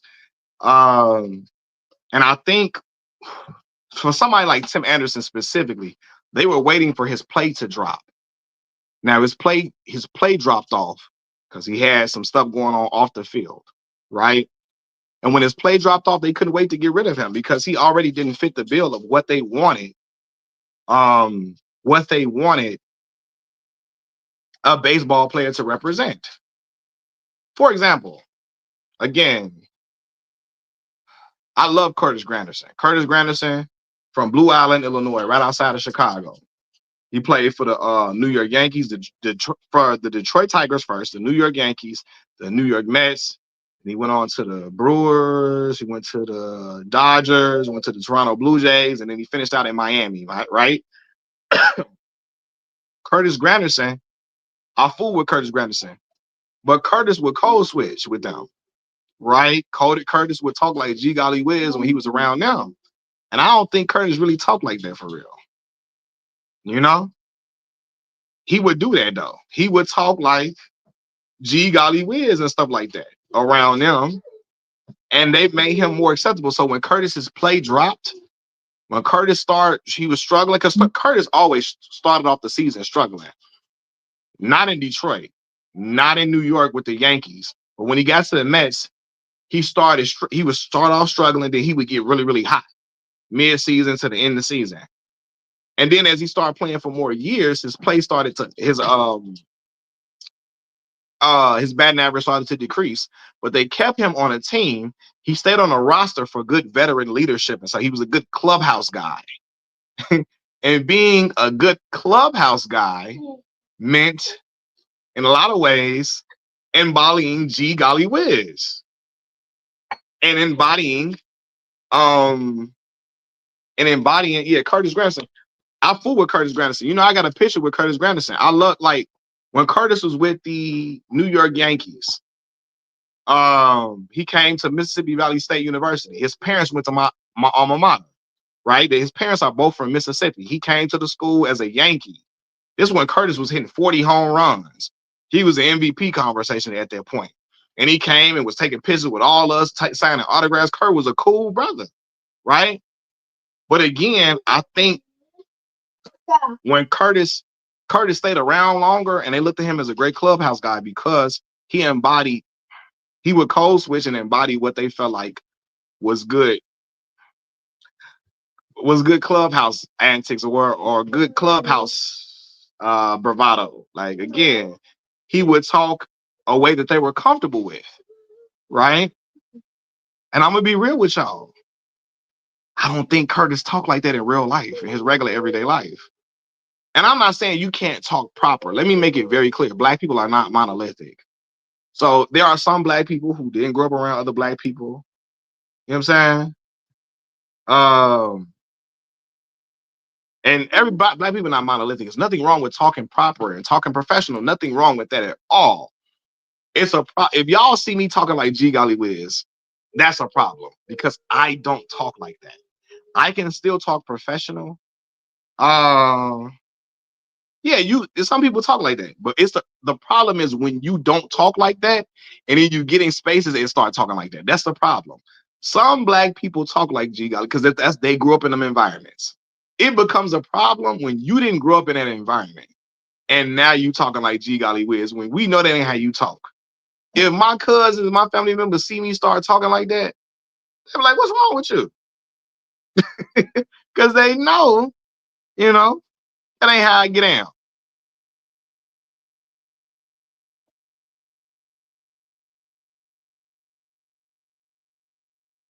So, yeah. So, I mean, I'm going to be very clear though. There's nothing wrong with talking like that. It's something wrong when you don't normally talk like that, and now you're trying to conform. You know what I'm saying? In order to be in those spaces, because I can talk proper and articulate myself very well, but I'm not going to gee whiz. Because if I say that, I'm gonna be like, "Why is he talking like that?" I'm not going to do that part. Some people find that it's okay to do that.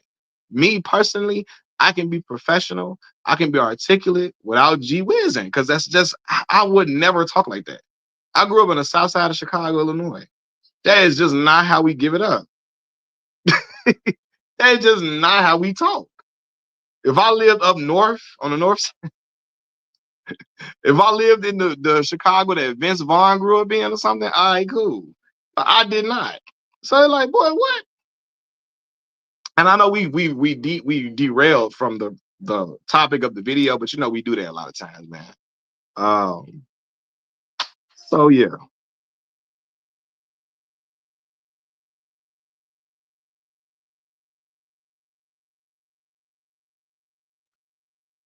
Now, Black Mall. See, I love Ant, but I have a problem with black folks saying the N-word around white people. He got to be a little bit more. You can be unapologetically black and stop saying the N-word around white folks. Again, and maybe because I got an old school black daddy, I cringe when black folks get around white folks to be N-word, N-word. Ant do that a lot. I don't like that. You can be unapologetically black without code switching, but Ant gonna use that N-word on TV, on national television. He's gonna do that. And that's when I'm like, all right, now. And again, that part of me, I think because I had an older school black man like that. I don't even like when black folks get on TV and start cussing like that. LaMelo Ball got that bad. You can be unapologetically black without cussing every time you get on camera. Now, I cuss on here because I'm talking to y'all. I'm not in a professional media space, right? If I got into a professional media space, I'm not going to be cussing on TV. I can still be unapologetically black without LaMelo cuss no matter what. Like, he just get on there and just start cussing. And it's still only 24 years old. He's going to grow out of that. I don't know, Black Mall. Everybody different. I wasn't talking like that at 24. You know what I'm saying? My other friends, My homie Kiefer Sykes that played ball again. Now Kiefer was never in the NBA. My homie Kiefer was one of the top basketball players in the country. He was averaging 20 in college. Went to Chris Paul camps, all of that. When Kiefer got in front of a camera, he was 18, 19. Again, we both had older black fathers. Keith did never talk like that. Said LaMelo was raised by LeVar Ball. No, but so was Lonzo. Lonzo don't talk like that on camera. Right? At all. Bro, and Black Mall, my daddy cursed all day long, Black Mall. My father cusses all day long. If I got on TV and I started cussing like that, he gonna check me and call my phone. Hey, boy, why you talking like that on camera? Hey, boy, what's wrong with you? And again, my father cussed like Bernie Mac, bro. Bernie Mac. That's how my mother and father both cuss like that. And if I got on TV talking like that, they gonna be like, boy, what's wrong with you, boy?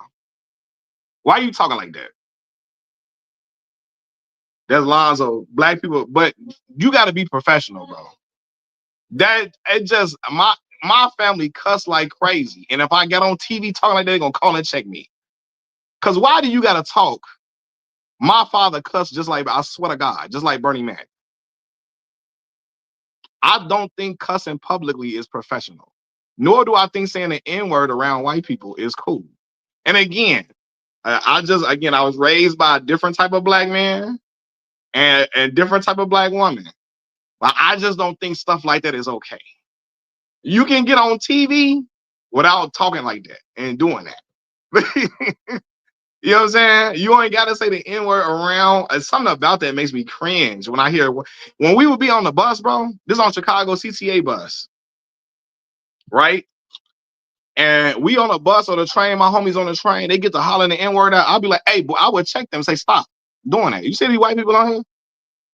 Don't, I just didn't like, it's just certain stuff I just didn't like, man. Stop, we don't got to do that in front of other company. You know what I'm saying? It's not a representation of all of us at all.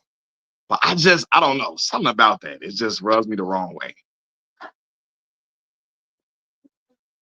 Hold on, y'all.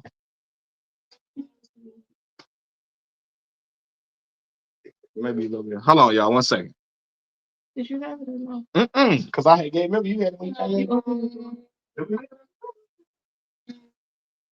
me make sure.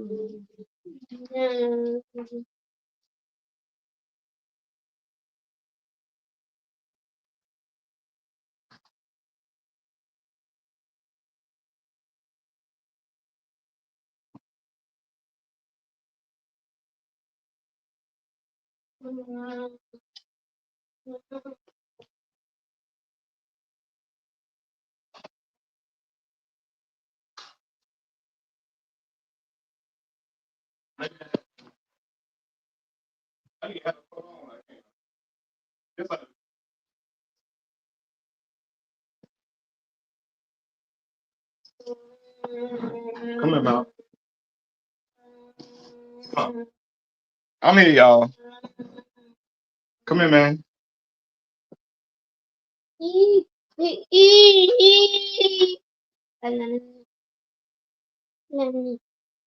I'm here, y'all, man. I got to get my son together. Step in, man.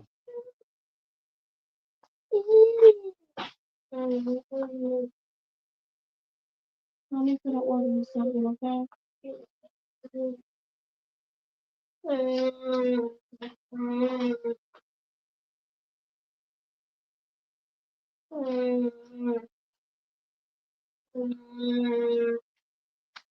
Oh, black scent. Yeah, see, I don't like that either. Right?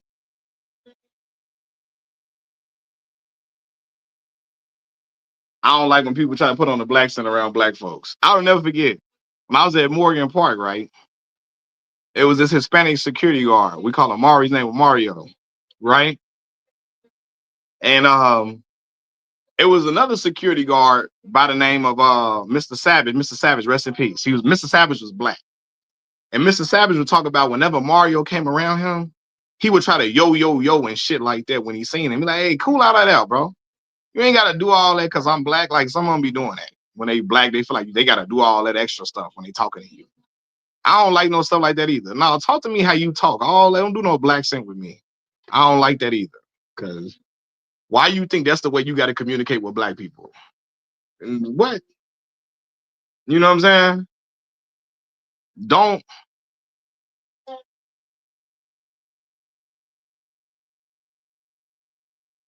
all that. Hey, you remember Mario? He said Mario was lame as hell. You remember Mario? And Savage told me, Mario, shout out Mama Conway all the time. Open your gizzards up. She called the purses gizzards. Open your gizzards up. Mama Conway, cuz with the Morgan Park with me. Yeah, like don't talk. Why you feel like you gotta do all that when you talk to me? All that yo, be cool. Talk like you talk when you talking to your people. Don't come over here with all that.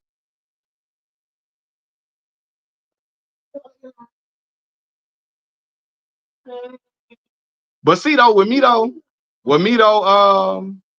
Rain, it ain't even just don't talk like that in front of white people.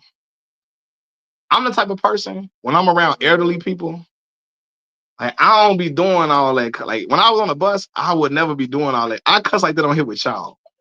I didn't do that on like the bus. Cause even around older black people, I'd be like, nah, bro, I ain't finna do that, man. See, in Chicago, this black kid is way of having manners in Chicago. It's so ignorant as fuck. They be like, why y'all doing all that cussing? Y'all see this old ass lady on the bus? Well, goddamn, motherfucker. You not know better. You not know better. What the hell? That's Chicago people way of having manners. Why y'all cussing like this? Y'all see this old ass lady on the bus? Well, what the fuck? So for me, I think again, just because of my dad or whatever, my dad is an older gentleman. So like it's just certain I didn't like talking cussing in front of people. I didn't really like, I didn't even say the N-word in front of like elders and stuff like that. I didn't do that. You know what I'm saying?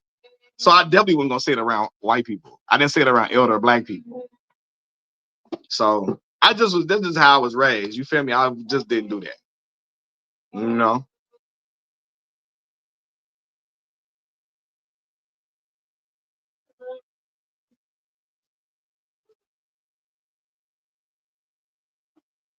Well, yeah, but some of them do be feeling like when they be around you, they gotta do all that yo, and I like be cool. You don't talk to me in a way you don't talk around your people.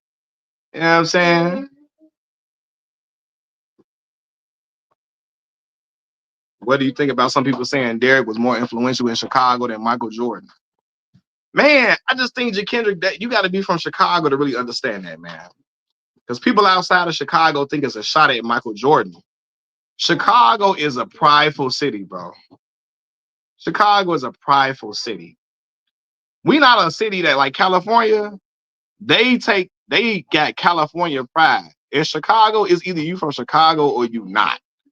We don't care nothing else about Chicago. We don't care about no city in Illinois other than Chicago, right? Most people in Chicago can't even tell you all the places that make up Cook County for real. For real. So I think like D Rose again, he was cultivated and grown in Chicago. So we always gonna feel a different level for a different way about Derrick. Derrick really from the hood of Chicago. He didn't go to school in the suburbs. He didn't grow up in the suburbs. He really grew up in Inglewood. That's the first dude we seen from Chicago public school system be a league MVP. Like people watch Derrick from elementary school, from grammar school. We call elementary school grammar school in Chicago. We watched him from grammar school all the way to like Chicago followed Derrick. From grammar school to high school, all the way to Chicago. I mean, all the way to Memphis, all the way back to the Bulls. You know what I'm saying? Derrick used to be on CTA bus. You know what I'm saying? Derrick grew up eating Italian beefs like we did. So it's just Derrick is he's so embedded in Chicago. I don't think people would really understand it unless you're from here. I think people look at it like said Mac, the same way y'all feel about D Rose in Chicago is the same way you feel about LeBron in Cleveland. I can imagine. I can only imagine, bro. I think people look at it as a shot to Mike. No, Mike is bigger worldwide than Derrick by far, right? Mike made professional basketball popping in Chicago. But best believe basketball was always a hot Chicago was always popping for basketball before Mike. But Mike made professional he made the Bulls everything. He brought the Bulls organization prestige, and he's a worldwide phenomenon. Derrick ain't bigger than Mike worldwide, but in Chicago though, we gonna always feel a different way about Derrick because he homegrown. You know what I'm saying? Malcolm, what you doing? Forever Coco Chanel, what's going on? Please don't see eating Italian beef without saying, stop being childish. MJ was big in Chicago. See, yeah, Vic and them. See, Godfrey grew up on the north side, bro.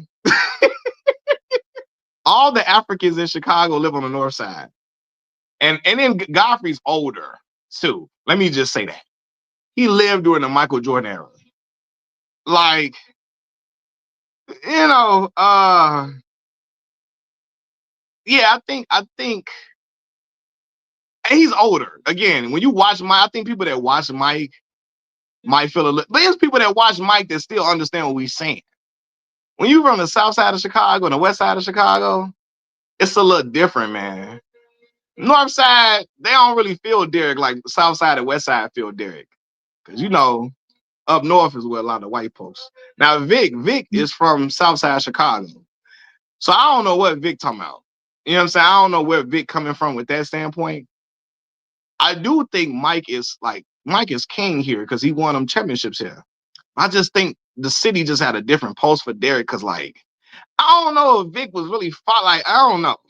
Most people in Chicago, Iman Shumpert, most people would tell you Derrick was like everything here because of I don't know, man. It was a Chicago pub. We never had, like, Dwayne Wade.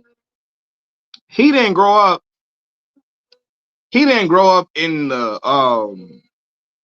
the city. He grew up in Robbins. You see what I'm saying? And Derrick and Dwayne wasn't heralded throughout high school like Derrick was. Derrick was heralded as a prodigy since he was in grammar school. I do think Vic. Now Zeke is the best player to come from Chicago. But again, Zeke went to St. Joe's. Zeke really from the west side.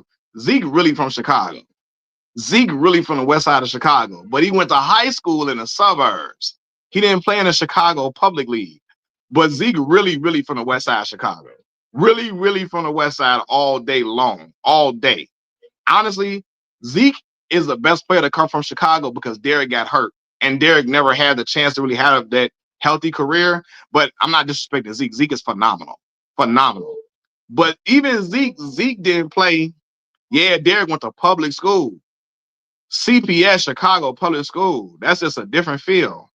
You know what I'm saying? Zeke went to St. Joe's in the suburbs, away from the black folks. Like, you know what I'm saying?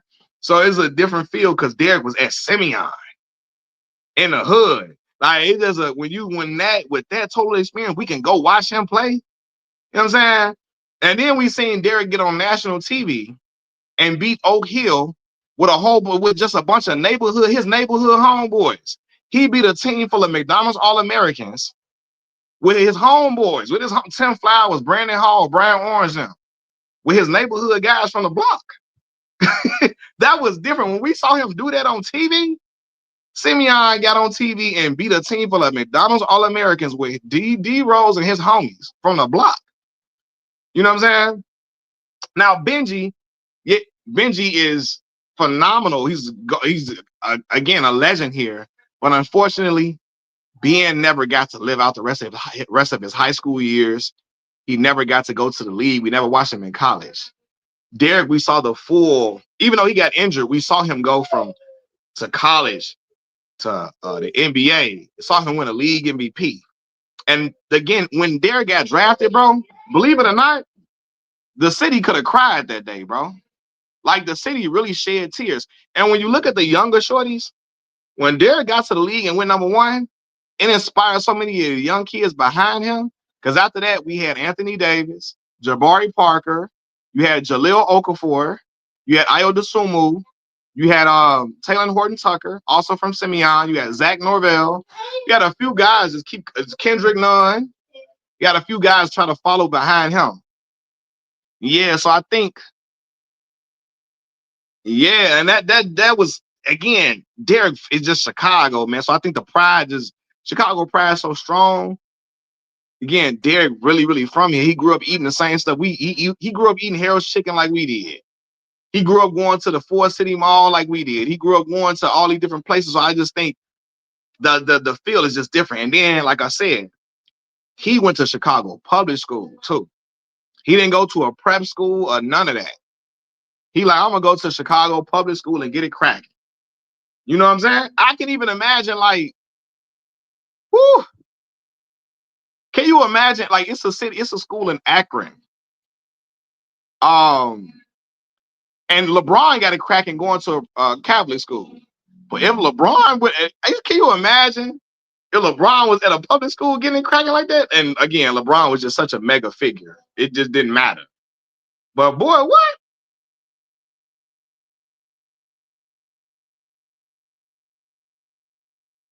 When D Rose got exactly, because when D Rose got drafted, it felt like Chicago got drafted too. People was on the radio calling in, yelling and screaming. And that's why I say you kind of gotta be from here to really experience that. People in Schaumburg and Gurney and Skokie and Waukegan, they will never understand that love we got for Derrick because they didn't grow up here. They grew up outside of the city, far out. He said we are like that here in DC with Vernon and Vontae Davis. I went to Dunbar with both. So I watched them go all the way. Yeah, amen. And Vernon was nice. Vontae ended up going to Illinois too. You know, unfortunately, Vontae retiring at halftime, and Vontae is deceased now. Rest in peace to Vontae. He went to Illinois though. Vontae retiring at halftime made people look at Vontae differently. Vontae could play though. Vontae was nice, man. Like I said, Vontae went to Illinois. We celebrate the same way when the cat. Yeah, I can imagine, man. Y'all from Cleveland and Bron go number one. Yeah, that was crazy to watch. I know that was crazy to watch. Said Vernon had probably the best combine for tight end ever. I didn't even know what Vernon combine, what does a combine look like? Vernon was nice though.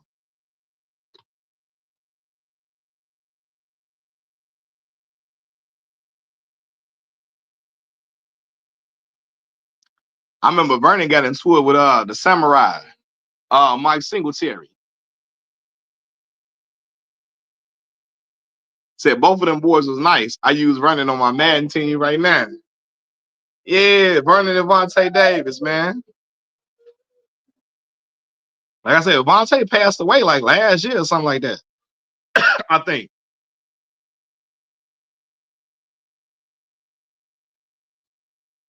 Can't win with him. Can't do it. Won't do it. Can't do it. Mike Singletary. Can't do it. Won't do it. Matt Vernon looked like exactly like he did in NFL in high school. We knew he was going to the league. Yeah, man, let me tell you something. That's when you know a player is special. Cause you don't always know a dude to like. I think basketball. Let me say this: high school greatness sometimes is easier to predict, like a guy getting to the league from high school to the NBA. I'm trying to articulate this well. When you see a talent in high school and a basketball talent in high school, sometimes it's easier to predict them getting to the NBA than it is for a high school football player to predict them getting to the NFL. Because it's been so many great high school football players that never really got it cracking. But when you see a dude and you say, it's right, exactly. There you go, Charlie X. It's easier to project NBA talent. That's what I'm trying to say. Thank you, brother. Thank you. It's harder to project NFL talent, right? Because I went to school with a dude who was the number one player in the state of Illinois. Craig Drummond went to Morgan Park, went to Ole Miss. And again, Craig didn't even have a chance because he got into it with the coaches and stuff like that. He never really played, right? But like when you see a dude in high school and you say he NFL bound, That's just talent. I went to school with a dude from San Diego. He said I went to college with a guy from San Diego. He told me when they watched Reggie Bush play, watching Reggie, they was like, yeah, they knew Reggie was the one. They said we watched Reggie play in high school and it was like, nah, bro, it's crazy. He said, yeah, because size matters in football. Yeah, football is just harder. It's so much that can go against you in football because one, you got to play 3 years of college football. In them 3 years, you can get to the college level and just be outmatched, and you see that, hey, you were just better than the guys in your area, right? And college, you playing against, when you go to a big school, you playing against all the talent across the country, right? And then you might figure out, hey man, I'm really outmatched at this level, and you only good as you was just great in high school, right? You get the matter of fact, not in Chicago, in Maywood, they had a dude named Cal Prater. I think that was Cal's name. Cal was a receiver at Proviso East High School. Cal Prater was phenomenal. Kyle got to college football and he really couldn't make nothing shake, right? But it's some dudes, bro. Like when they talk about what's my man name? Running back. God damn. How the hell am I not knowing his name right now? Adrian Peterson. They say, man, Adrian Peterson been like that. They knew Adrian Peterson was going to the NFL because he was a young boy.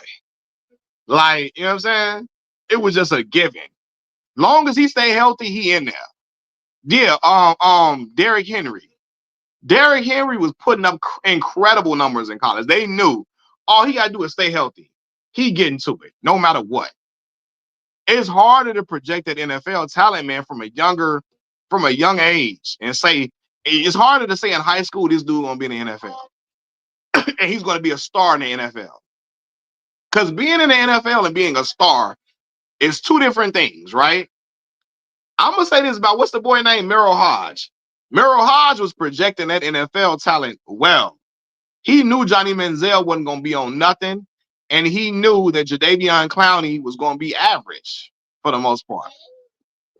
A little over average. He said he knew Jadeveon was going to be a little bit over average. He knew Khalil Mack was going to be the better player than him. And he said not without question.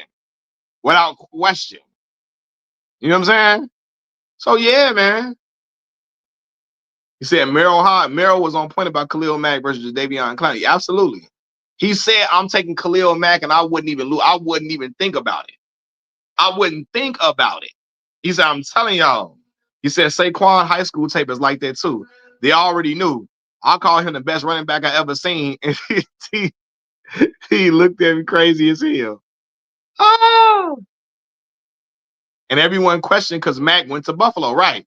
Because he went to the University of Buffalo, they felt like you don't know what you're talking about. And Merrill Haas, like, you can't look at the school he went to. Look at how he plays. Look at his motor. Look at his skill set compared to Jadeveon Clowney. He like, man, people felt like people overrated their play against Michigan when he was unblocked and he cracked. Who did it? Was that the running back he cracked and then picked the football up after he hit him? Right? They like, people look at that play.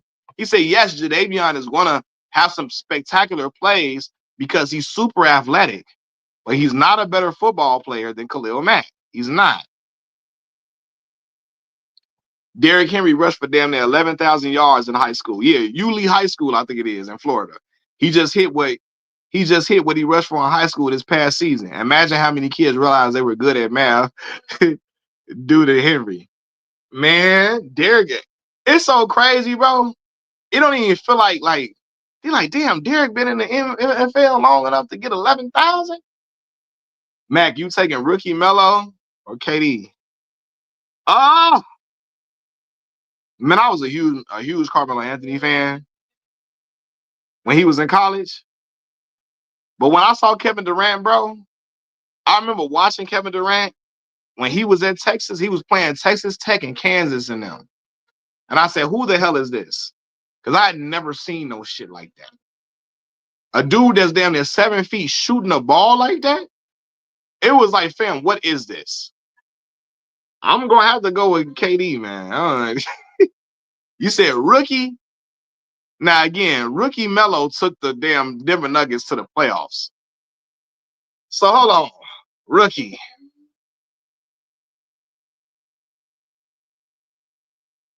Man, Denver, because again, he went to the playoffs in the Western Conference with Denver. That's tough. That's why I feel like he should have been in rookie of the year over LeBron. Y'all know I'm a LeBron guy. That's my guy. But I always feel like Melo should have been rookie of the year. I always feel like that. Because of the fact him and LeBron were averaging nearly the same thing, but Melo team was in the playoffs. I'm probably gonna have to go with Melo. Yeah. Because Melo team got to the playoffs. And Jeff Bizdelic was the head coach.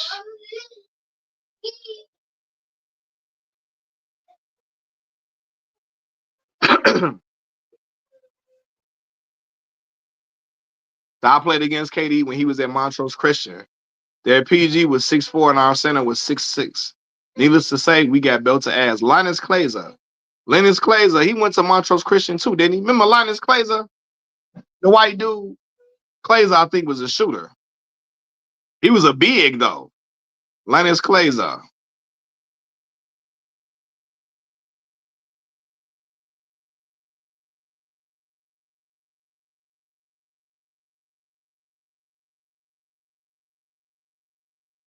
He said, yeah, like if you drafting a player, woo, I probably would have went with Melo. Because at that time, as much as I love KD, I used to wonder how he was going to deal with the physicality. But shit, that didn't matter. And I should have known it didn't matter because it didn't matter in college. But, you know, sometimes you think, man, NBA something different. I would have went with Melo instead of KD at that point. Said Linus was a decent shooter in Denver. Yeah. I remember all these dudes, man. But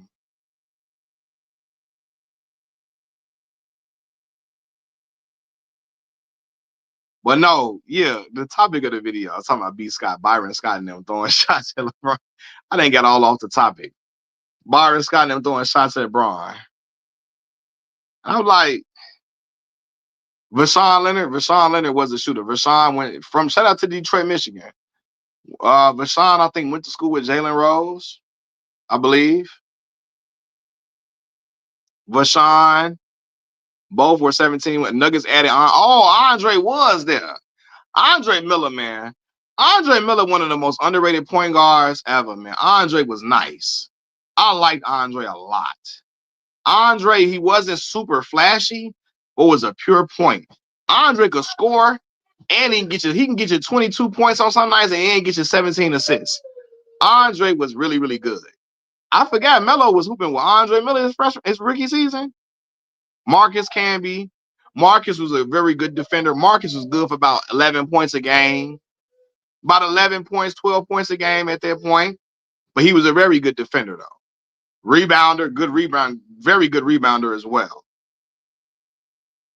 But I like Andre. Andre was nice. Say, yeah, Braun got it because Melo had the better team and coach.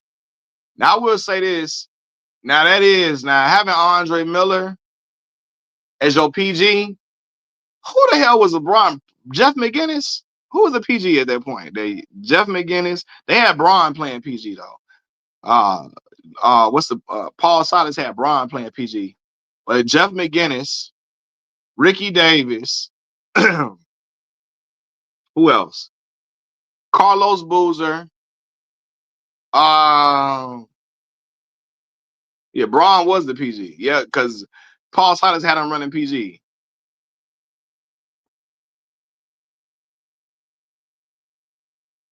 He said Byron got a lot of love for Kobe. And that's the thing.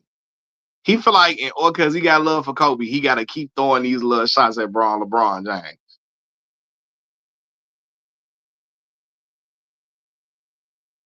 Flip Murray, I like Flip Murray though, man. Ronald Flip Murray. Y'all bringing up some players now. I like little Flip Murray, man. Flip went to an HBCU. I always be happy when I see HBCU guys get to the NBA because it's so hard for HBCU basketball players to make the NBA. You got to be nice to come from a HBCU. Shout out to Lindsey. Lindsey Hunter went lottery from a HBCU, right? Then you had guys like what's my boy name, man? Rick Mahorn. I think Rick Mahorn went to Hampton. Robert Covington, HBCU, Tennessee State. You had Charles Oakley, and you had Ben Wallace, Virginia Union, HBCU. It's hard for HBCU players to get it in, boy, and NBA, boy. I give HBCU guys a lot of credit to get to the league. It's tough for them to make it. You gotta stand out. I'm talking about stand out. Actually, it'd be hard for HBCU guys to get noticed. You damn. What Charlie say? Braun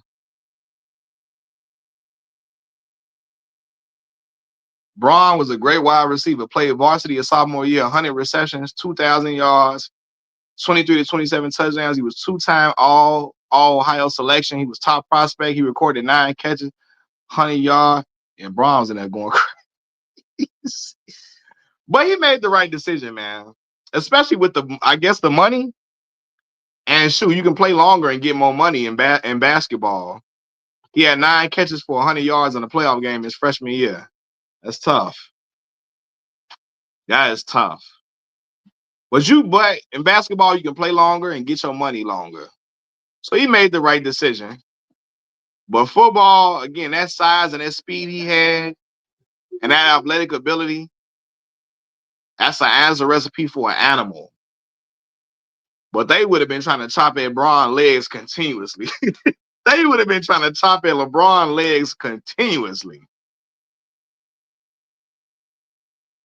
Remember, they used to do Gronk like that. Remember Gronk? Boy, they used to try to get chop his legs, boy. Gronk was 6'8". Now he wasn't as fast or nimble as LeBron. Said Braun would have been the greatest tight end ever or defensive end. Probably so. But I'm thinking like money wise and career long. Braun he made more bags in the NBA because he's been able to play into his 40s. And I don't know you could do that in the NFL. Now we saw what's my boy name? What's my boy name that went to Kent State? Antonio Gates. Now Antonio stayed around for a while, but at the end of his career, he wasn't playing much. Shout out, and y'all know Antonio Gates never played college football ever. That shit is crazy. Antonio Gates never played college football ever. I didn't even know that. I thought he played football in college. You know? Hold on.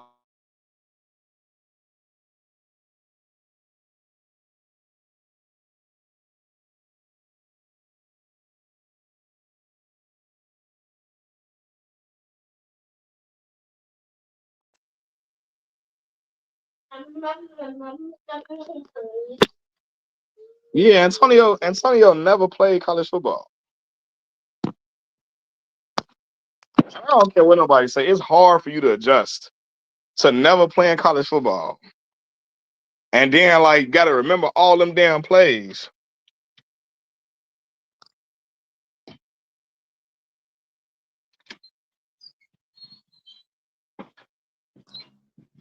Hold on. My bad, y'all. NBA is more safer in terms of longevity. Yeah, it's wear and tear on the body. Hold on, man. I gotta get your food.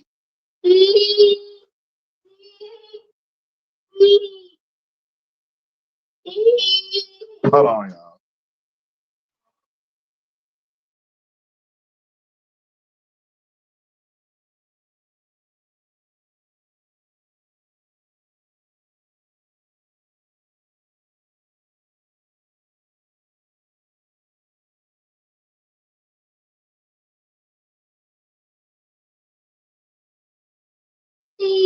Hey y'all, let me get off this thing. I've been out all day. My son want me to get him to get his food situated. I'm gonna holler at y'all a little later, y'all.